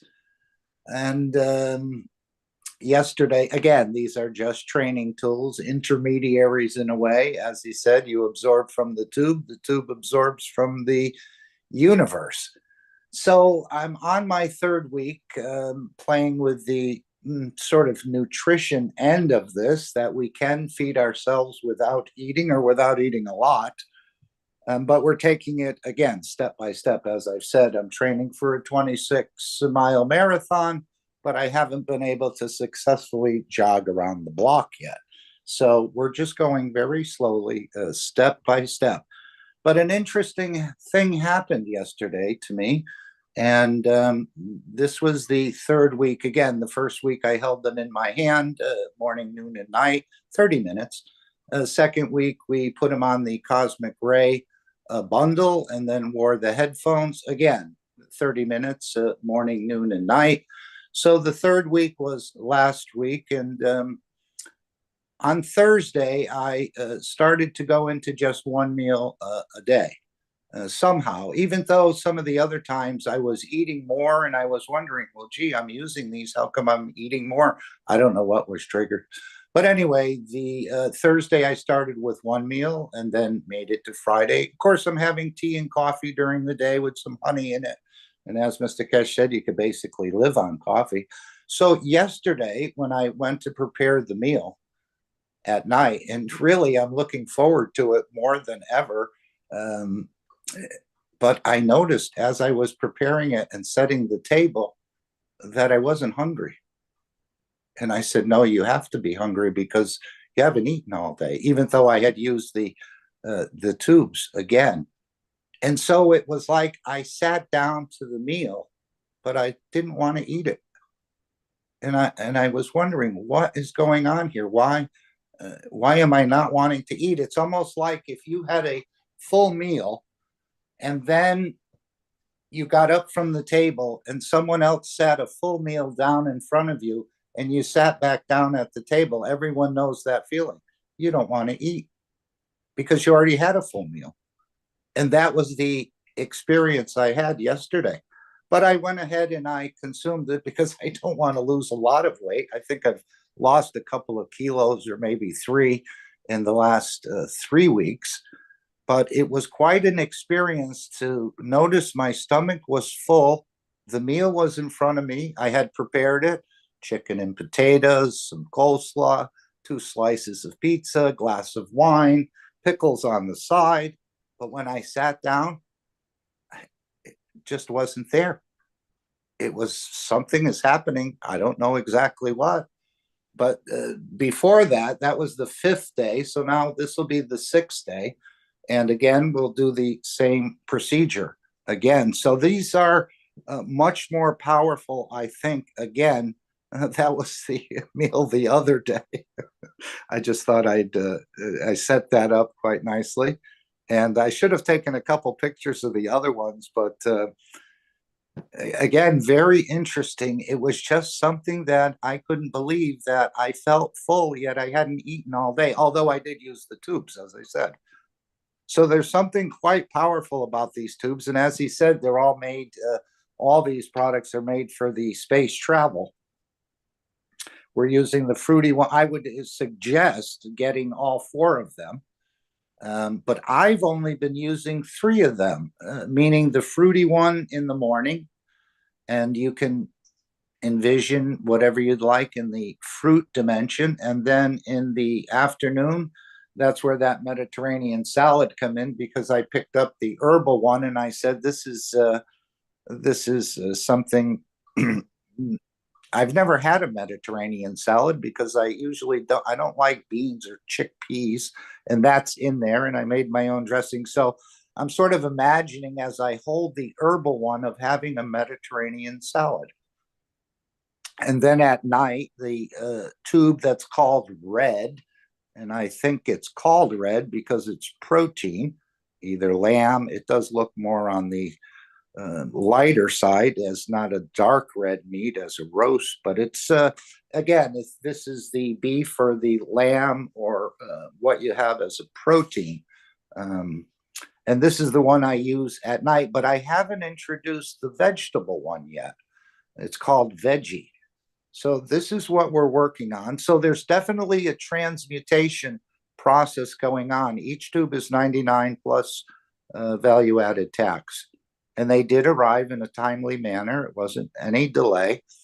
And I'm very impressed with what's happening. And I'm not trying that hard, although my wish is to move away from killing and stealing, which, if you can, and it took me quite a while to sort of get to this point about looking at the other entities, the vertical people and the horizontal people, as actually people or entities or beings, and that we don't need to consume them to sustain our own energy. And this is part of the space protocol, in other words. So, as Mr. Keshe said, and as was said, earlier, we need to master some of these things here on this planet before we're sort of let loose in the universe. Again, so we can handle different conditions and different things going on. But as we know, the amount of plastics we consume, I'm sure at my age, I've accumulated a lot of plastics in my body, and that's just one aspect of it. By absorbing the energies, I don't think you take in as much plastic. And of course, we have ways to sort of transmute that out of the body. But I'm quite impressed with this, and this is part of these sessions. And interestingly, at certain times, and I'm not triggering it, all of a sudden this plasmatic water comes into your mouth. Again, we called it saliva. Mr. Keshe referred to it as plasmatic water. And I think this happened to us, or at least people reported it happening to them, back in the early 23, end of 22 sessions, where we started to dine with the Creator. That was the name of the sessions, dining with the Creator. And at one point, again, Mr. Keshe said he put something in our brains, in other words. And I think that was because people were saying, why is my mouth salivating so much? And later on, it could have been in the next workshop or in another location. He said, we actually put something in your brain, whatever that is. Now, most of the sessions that you go to in transmutation, you don't get a lot of feedback of what's going on. You're kind of more or less on your own, but we're trying to overcome the panic factor as well. I was thinking of the ocean as being the universe, and sometimes when the water's cold, you just put your little foot or your pinky or your toe in there, and it seems cold and you back off. And this is what's happening in the transmutation sessions, that some are panicking. It could be me. I don't know who's panicking.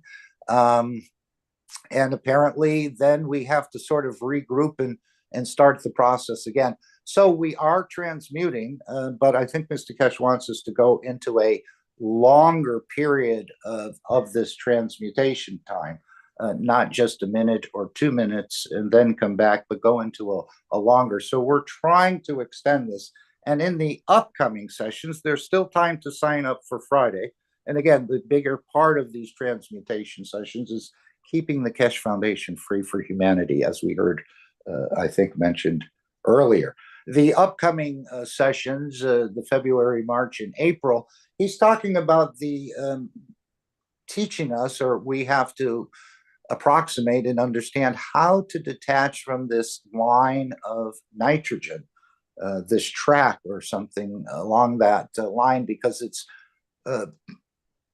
I was never aware, it's really connected to the physicality of this planet. And we're breathing in quite a bit of it in every breath. So there's some sort of formula, not a formula, but a technique on how to detach from this line of nitrogen, which is, as we heard earlier, connected to greed, connected to power, and connected to hunger. And I think it's more than a physical hunger.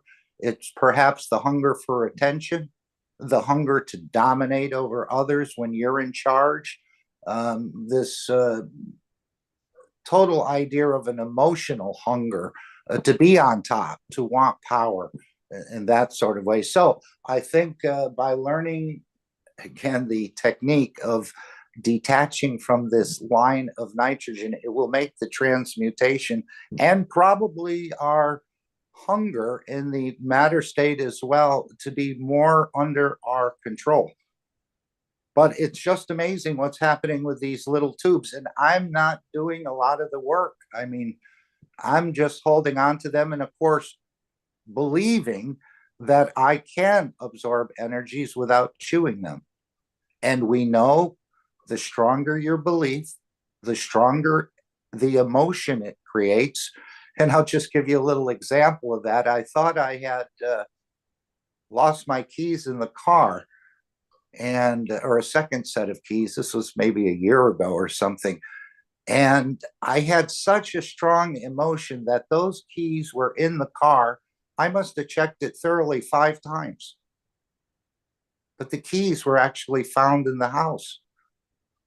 But I said they're not in the house because I had such a strong belief or emotion that my lost keys were in the car. I was tearing the car apart and going through the trunk. And did I drop them on the ground somewhere when I got out? So this is how the belief can create a more powerful emotion. And that emotion is connected to hydrogen, which is connected to the process of creation. So it's almost like a self-fulfilling prophecy in a way. The stronger the belief, the stronger the emotion. And again, I'm just playing with this. I'm no expert. We're just going step by step. But I was shocked when I sat down yesterday and the meal was there. I was looking forward to it. And it just felt like my stomach was full. And I said to myself, you don't want to eat. But I did eat. And I consumed it all and so on and so forth. So this is the power in this. And again, this is made for space application, as most of the technology is. But again, we don't always have to physically go into space. I think the new space program is more on the energy dimension. And then, of course, we need to learn the full cycle if you're going to go from matter state to energy state and back to matter. And that's what I wanted to say when Mosfeq was talking. Christ showed us this. He showed us a transfiguration in front of his followers where he went into that dimension of energy, but they could see him. And he also showed the full transmutation when he was nailed to the cross, as opposed to what we've been taught in the holy books, that he died on the cross. He actually transmuted into another person after he was removed and put in that cave, and then continued existence in, I guess it's northern Spain or southern France. So this has already been shown for those who follow Christ or who observe the works of Christ. You can see that he's actually shown this. And of course, he said, these things I do, you'll do even greater things. So these are very powerful. And I don't want to just stop eating. I don't think you can. But I think there's techniques that will learn to make this, again, moving away. It's not just, the whole idea is not to just to feed, which is important, but it's to move away from the killing, destruction, and stealing other energies from others. And this is the main point I think Mr. Keshe is trying to drive home to all of us. And of course, that's the protocol in the universe. You're not allowed to do that. So we're training here on this planet to master some of these things before we actually go into a full cycle transmutation. So that's what I wanted to say about that.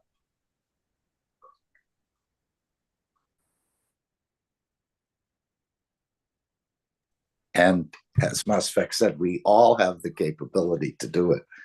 We're all transmuting 80% of our energies into our structure on a daily basis. I always thought all your energy came from the food you ate.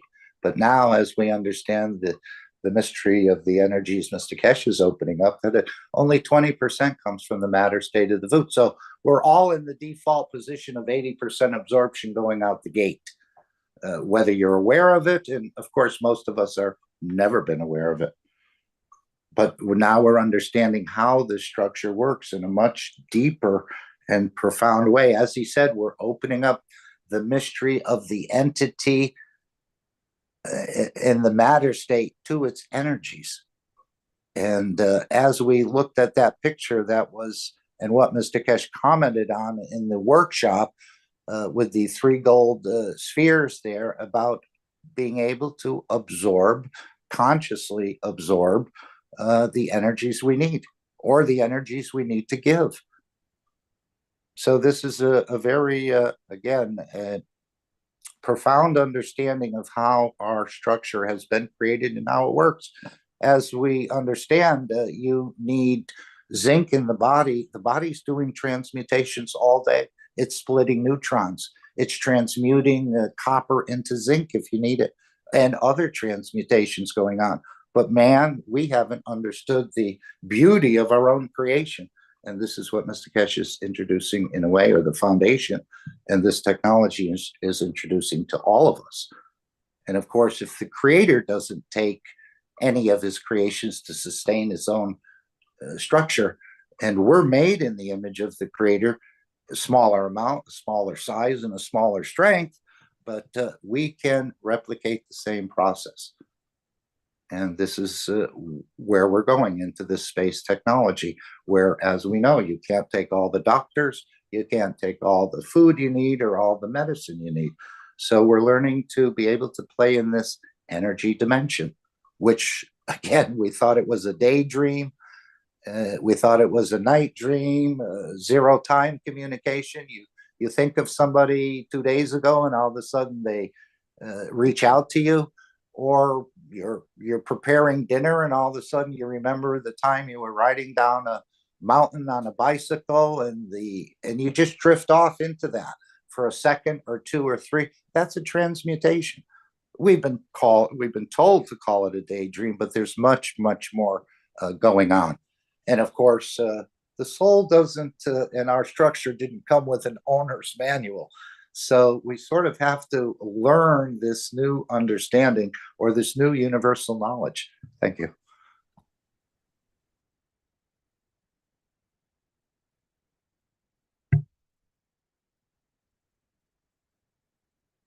Okay, I think we've covered the store pretty much there. Should we move on to MT Keshe on X? Talk about that for a bit?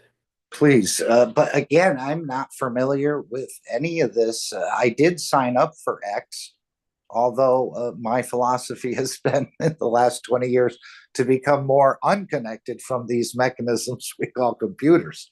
So I know very little about this, and there's a lot.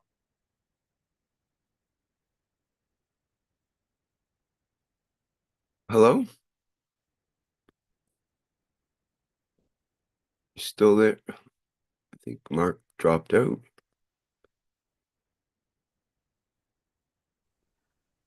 Hi, Rick, it's Dean here. Can I say a few words about this?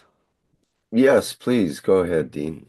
So thank you, Mark. Thank you for all your knowledge that you've just shared with everybody.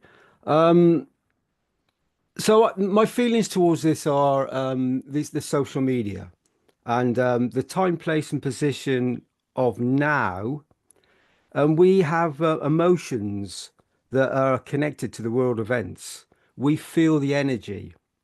And going back to the teachings of the 572, Mr. Keshe was saying that emotion creates fields, and viruses are a collection of fields. And he was speaking about, he said that someone came to him and he felt the energy going into his body. That day, within hours, I felt sick. They tested me, and he said, there is no viruses. It's a physical infection. There is no COVID. There is no flu. Nothing. People take revenge on you, and I feel the energy transfer. And then he goes on to say, it's not a habit of traveling without a body. So leave the body behind and be busy with things. So emotional viruses are worse than an actual virus. So in the world events right now, we are experiencing many different field interactions. An emotional virus that is reverberating around this sphere of the planet Earth. We all get, locked into a certain condition of social medias, or listening to the media, or the radio, the TV, whatever it is that we constantly are fed the emotions from. And for me, it's a bit like when a child first comes to onto the planet Earth, or comes into a physical body, they have no fear of anything. This is something they learn. So then they get a collection of emotions. So they learn these emotions, and these emotions turn into illnesses and other things. And then right at the end, when Mr. Keshe has explained it many times, where the bird leaves the cage. So when we lose, the body, when we physically die, even though we don't die in the eternal sense, then we become that child once more, and we lose all those fears again. And so those attachments to the energy pack of the emotions that are causing all these conditions around planet Earth. And so we can, everything I've just explained there is, it has a magnetical and gravitational field, a magrav, an interaction. The words resonate or not, but they have a meaning, they have a teaching behind them. And when you can actually, instead of going to the negative, and I feel I've sensed it with many things around the planet, and even some of the first interactions and the teachings today, it felt different. There's an energy a virus that we receive, even though we don't realize it. It's all about energy transfer. So this is where the knowledge seekers and the wonderful Universal Council, we have to go into this love and joy, into the beauty of things, even when it's extremely difficult, because there's always magnetical and gravitational. It's always both ways. And we have to, with the teachings, and Mr. Keshe has always tried to go to the positive of things. So like with this X that we see on the screen right now, if you start transferring your thoughts and intentions and the understanding that Mr. Keshe is giving, and you connect with it in the right way, you use your soul, you use that soul to then connect to all the souls that are reading it, and you give the intention, the beauty of the knowledge you have, no matter if it's great or small, it makes no difference. It's the intention and the field strength that you give it, and then you make the intention, the wish, to give to others what they need to create a condition that will bring balance. And Mr. Keshe's teachings here, he's explaining many things, and he's talking to some very high profile people that we hear about all the time. We know on a soul level, no one is higher and no one is lower. So, it could be that the janitor or somebody else in the White House or any governments or anywhere could be higher than any president once you get outside of the planet Earth. That no one's higher, no one's lower. This is just a position that we receive or we take in physicality to confirm our existence. And we all do it. We all call ourselves something. But through these teachings and what Mark was just speaking about, we're gradually learning to interact, with the fields in a slightly different way. Going back now to the social media side, as I said earlier, we can interact with it in many, many different ways. There are many positions of like a negative energy that has to be spoken about.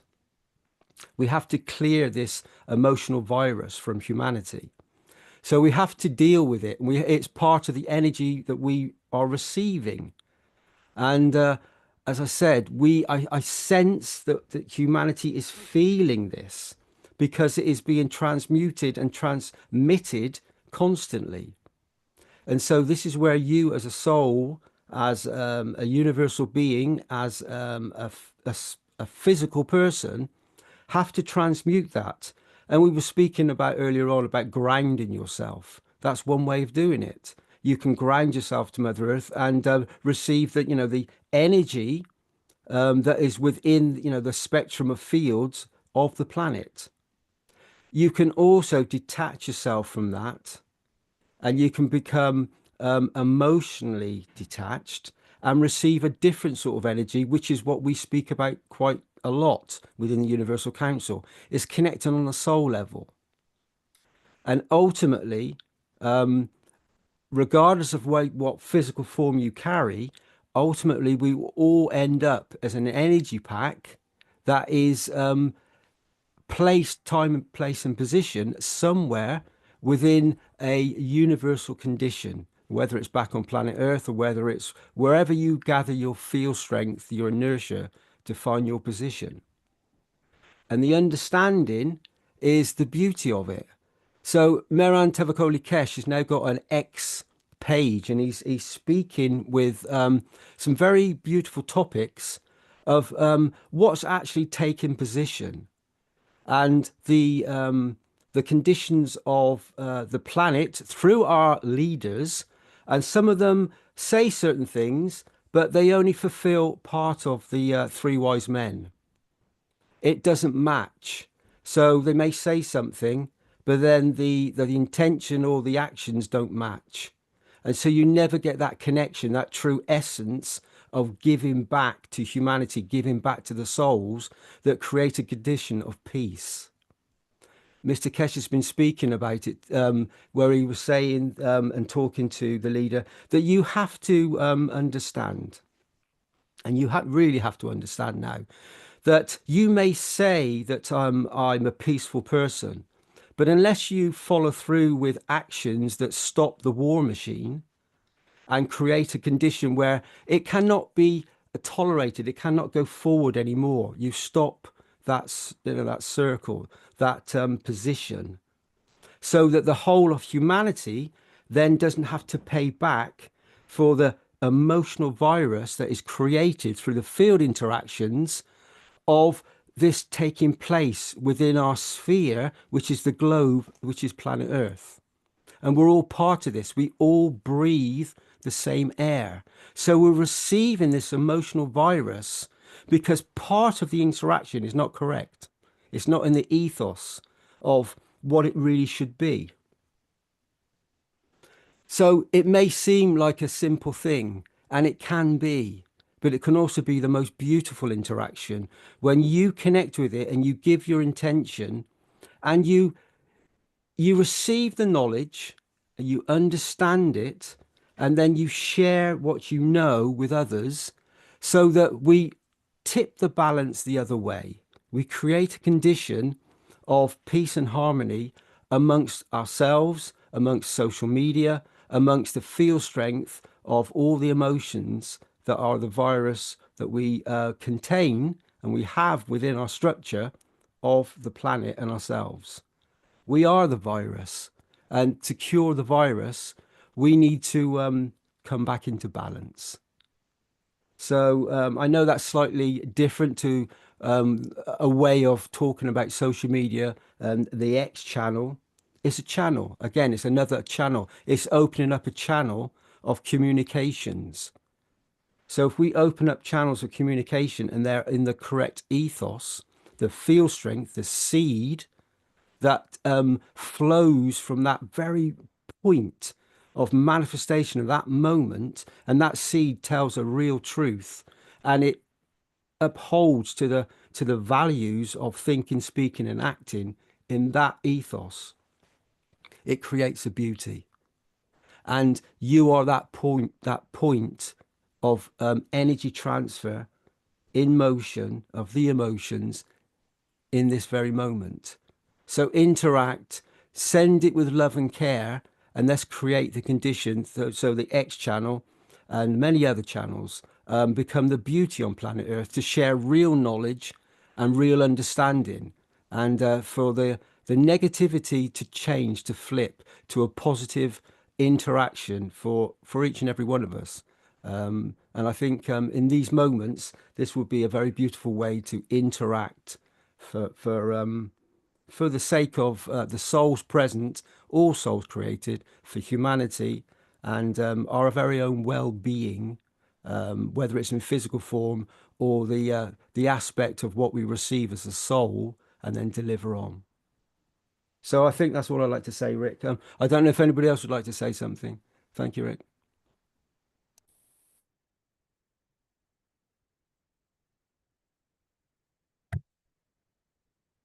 Okay, just like to say I posted the link in the chat for the X, Mehran T. Keshe on X.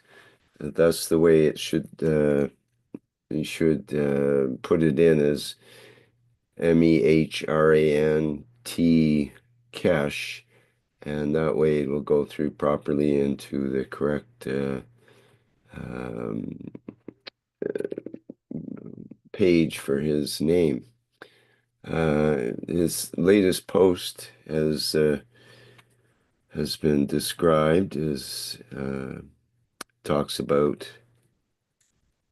some of the well, he uses the words lies that have been propagated in the past, and gives very clear description and sources of why he's saying that. So it's quite an interesting post, and I recommend people not only read it, but start to spread this knowledge by sharing it to the appropriate places, such as to other political leaders, such as President incoming Trump, and Elon Musk is a good person to also, if we keep hitting those kinds of sites with the information from the plasma technology, perhaps we can make a bridge of peace, you could say, to disarm the untruths and propaganda that's been propagated in the past, and try to come through with a new way of understanding that's based on transparency and honesty and integrity and other such qualities that are part of being a soul on this planet, and not just a physicality out for itself. All right. What else can we say about that? There's several other posts that Mr. Keshe has put in. He just started on January 7th here, and this is his title is Iranian nuclear physicist specialized in nuclear plasma space technology. So that's his basic theme here, and he'll be explaining the plasma technology and putting in relevant things that he sees to try to make a change in our perspective on plasma.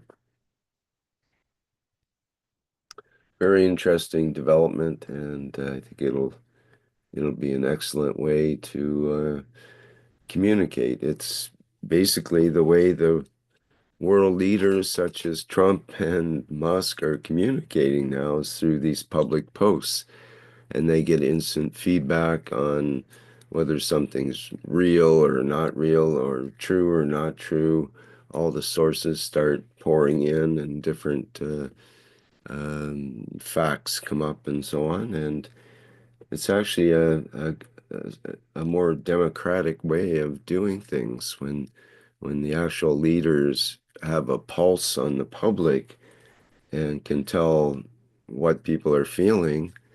That's different than those that are off in some hallway somewhere and not connecting with the public and trying to force their own ideas across without interacting with others to find out what's actually going on. So it's a breath of fresh air to see Mr. Keshe on X, and hopefully it will clear out some of the misunderstandings that have developed over the years, perhaps over the millennias. Alrighty. Rick, sorry, I think you'd be a very, very wonderful diplomat, Rick. This is what we need, is this transfer of energy, that the knowledge being shared. And Mr. Keshe has openly said that it's going to be a very big teaching channel.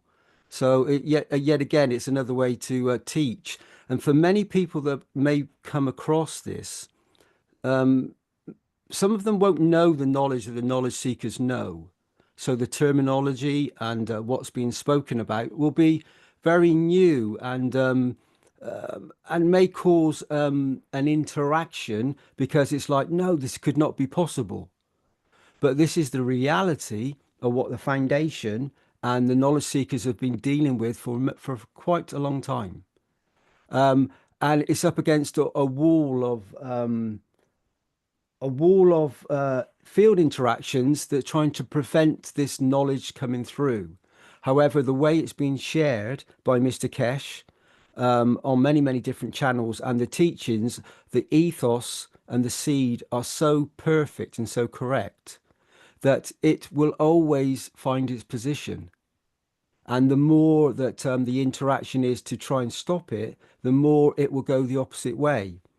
We have a position where the knowledge is being shared openly now, and it's crossing borders.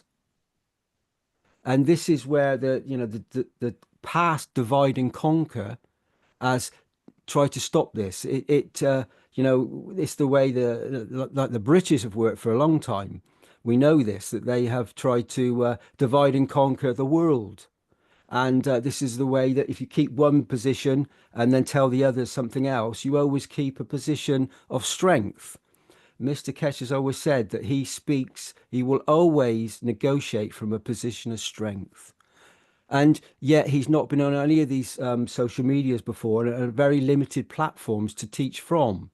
However, he's teaching from strength. What does that tell you? It means that Mr. Keshe is teaching the ethos of the creation. And that's the strongest position you can have. And by being the humblest and giving everything on a soul level, then the creation is always going to reach its natural position of a uniformity that is going to encapsulate the whole of the totality of that happens to be where these teachings are present right now, which is the planet Earth. But there are many beings and many souls that are present, listening to and receiving the knowledge. The knowledge is being shared. We always think of human beings, but there are so many other countless souls that are receiving the knowledge on many, many different dimensional levels. And many are present with us. And when you tap into that, the knowledge and that understanding on your soul, which is part of your position, then you realize how this one channel is a beautiful thing, but it has a limitation. It's a physical form. The real interaction is the interaction on the energy state that you are creating when you set your intention, your mind, your physicality to a position.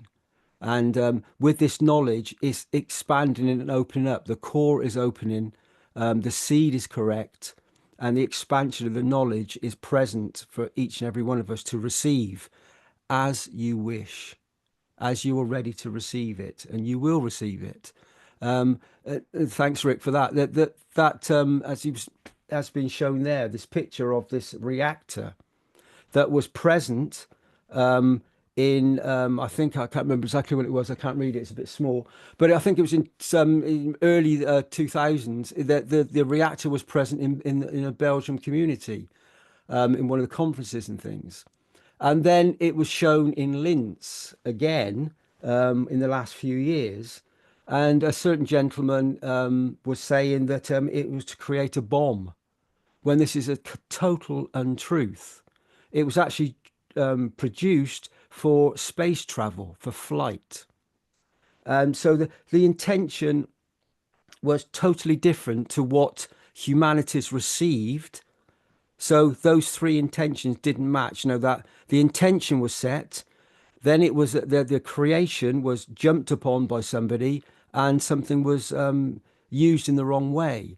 So creation doesn't match. So there's this massive interference of the fields that creates a dimension that is totally wrong. The mind virus, this energy virus that we're receiving all around the planet, and this is just one tiny interaction. When you receive these multiple interactions of field strengths from all directions, neutrinos that are coming at us from every direction, you suddenly realize that many of the things that we speak about, how incredibly important the knowledge is, the information flow, and the emotions, the attachment to it, and how it feeds you. And that's what Mark was speaking about, starting to get, feeding. So instead of receiving just the breath through the lungs, we're breathing through our lungs. So we're taking in those hydrogens and those other amino acids through the very breath that we receive.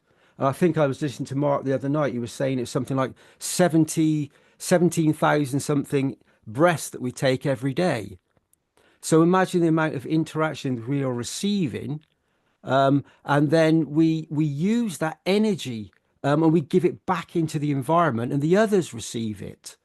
So you imagine if that was that intention was set and it was the correct ethos, the planet would start to vibrate differently. Everything would change in an instant, and the knowledge is being shared. The knowledge is there for each and every one of us to receive. That reactor on the screen could be the soul of man, and it's been achieved, and it's the possibility to to receive what we need within the spectrum of energies that we receive as a human being, but within that that soul aspect that is present within our structure. And when we open ourselves to this, we become this knowledge. And whether it's on X Factor or any social media, but the interaction like we've been speaking about on a soul level, that's the universal council, that's the universal community. That's all of us that are on this this little blue planet that is floating around in a galaxy. That is, that's the one atom that could be from an atom to a universe. And we're all positioned within it. So it's time for us to gather the information and the knowledge and the ethos to start interacting in the correct way. And we need our leaders to understand this, as the leaders are ourselves. And when we start to believe and understand the correct ethos and belief systems, then we have created a condition of peace in this moment. Anyway, I think that's enough for me. Thank you, Rick. Thank you. So Dean, the Mehdi is here, but not as a man. Not as a man, no. No. It's always been present, Mark, as we know, is in each and every one of us. It manifested in the most beautiful way with Mehran and with all the knowledge seekers, the Earth Council, the Universal Council, the core team, everybody that's come to know this knowledge, the knowledge seekers. And it's the knowledge seekers can be a cat or a dog. They've all received it on many, many different levels. It's not just humanity.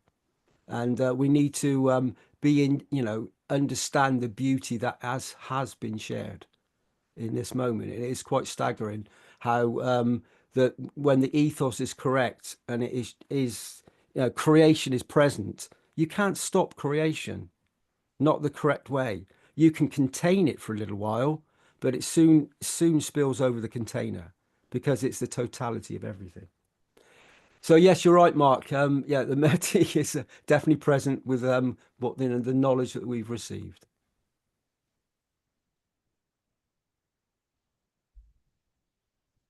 Okay, speaking of knowledge, let's have a listen in on the 572nd Knowledge Seekers Workshop once again.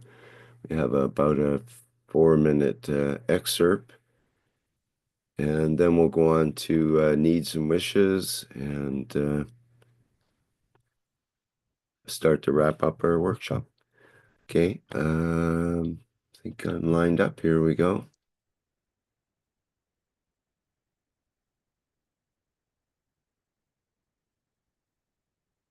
Teaching.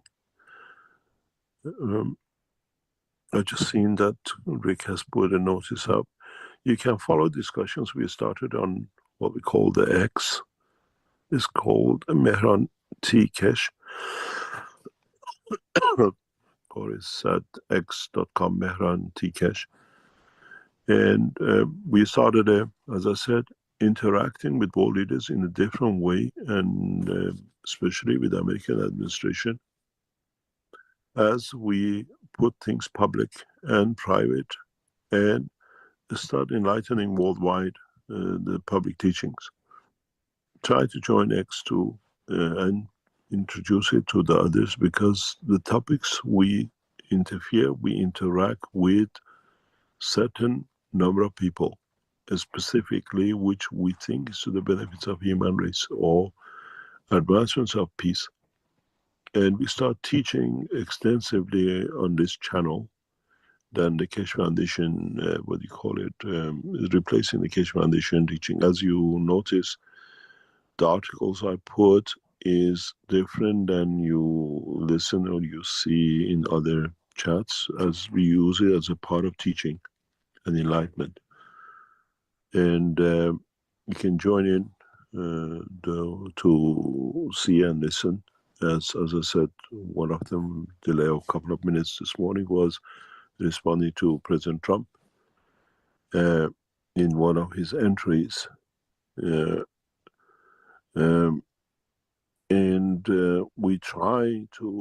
We know, and we have direct lines with these people, but we want it to be known publicly how we stand, where we stand, and how it is.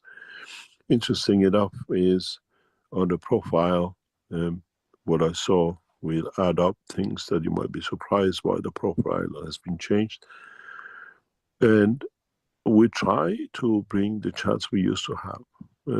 Moss claims that it's going to be a free light. Facebook and YouTube brought a lot of restrictions. If they keep this open the way it is, a lot of knowledge will be shared, a lot of advanced technologies will be shared by world leaders in so many ways. If the channel of communication stays open, we are very, very direct about what we talk about and how we put our opinion. And gradually, a lot of things in teaching you heard before will come up. It'll be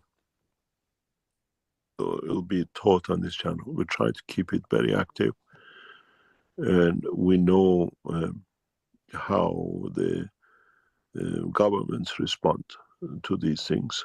Especially, we know the Iranian leadership are online every teaching. The Chinese leadership watching very closely in what we disperse about knowledge and about the way we work.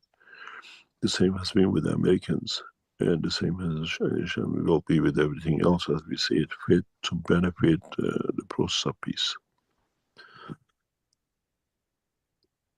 Thank you very much for this week, and we hopefully meet next week, and we add to the knowledge. Thank you very much, Nick. Thank you, Mr. Keshe. Thank you again very much.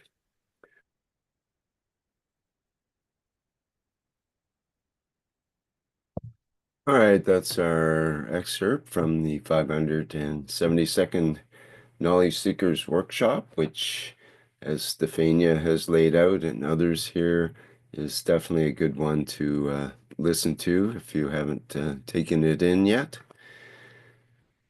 And that's available on the YouTube channel and will be available on Vimeo as well. Okay, next we have our needs and wishes. Let me get that organized here.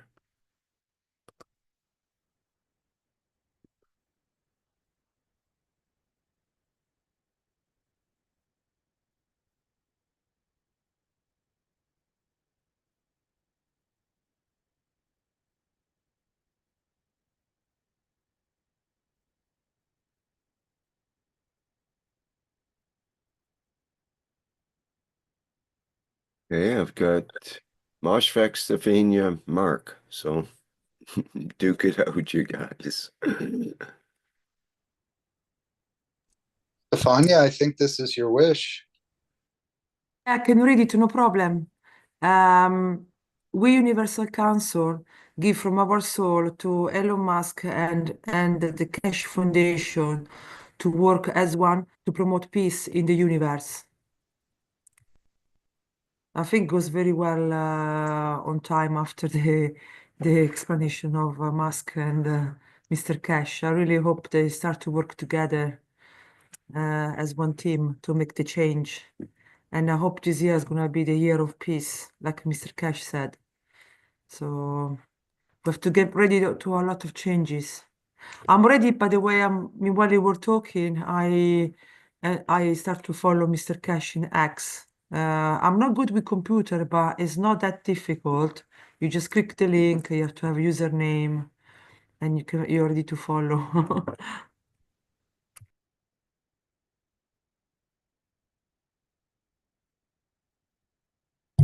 Okay, thank you, Stefania. And we have another wish here.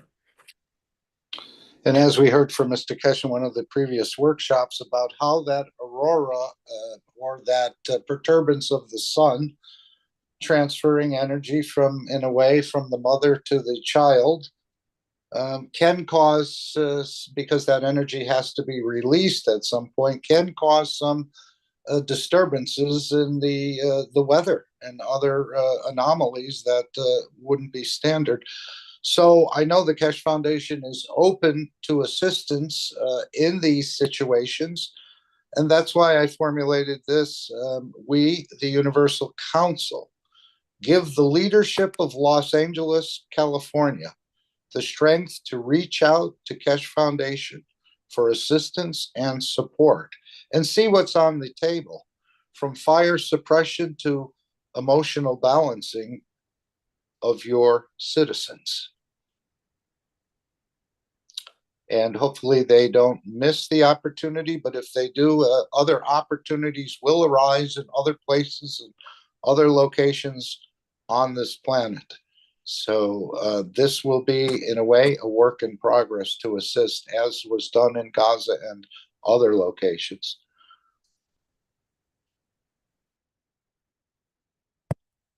Okay, we're supposed to have a minute of silence for these wishes, so let's do that now.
We are here to serve, not to be served. The Universal Council. Thank you so much. Thank you, all souls in existence, all souls unifying daily and permanently for the elevate the soul to all leaders, all beings in existence, or be part of the universal community. Thank you so much and continue. Give it. The key for elevating is give it. Thank you. Thank you.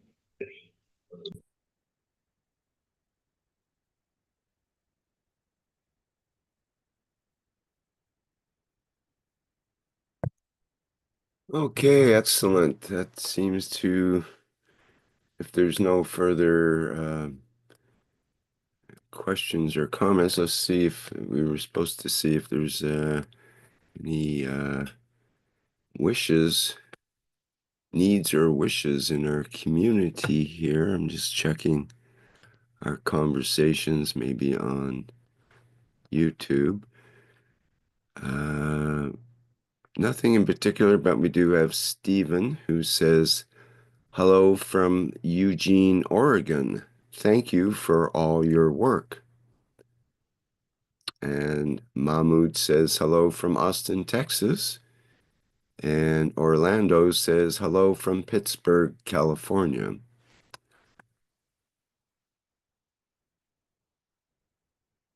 Okay, well, I think that about covers it then.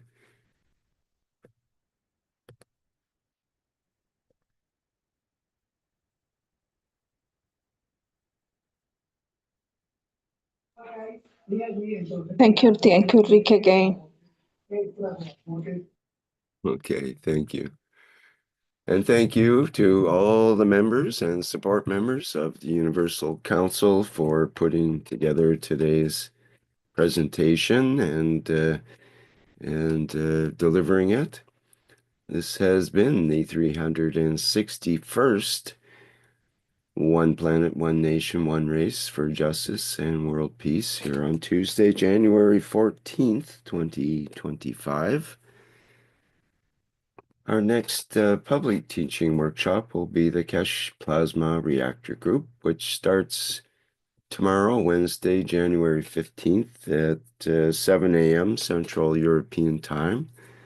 And we usually go for several hours with discussions and presentations of various kinds.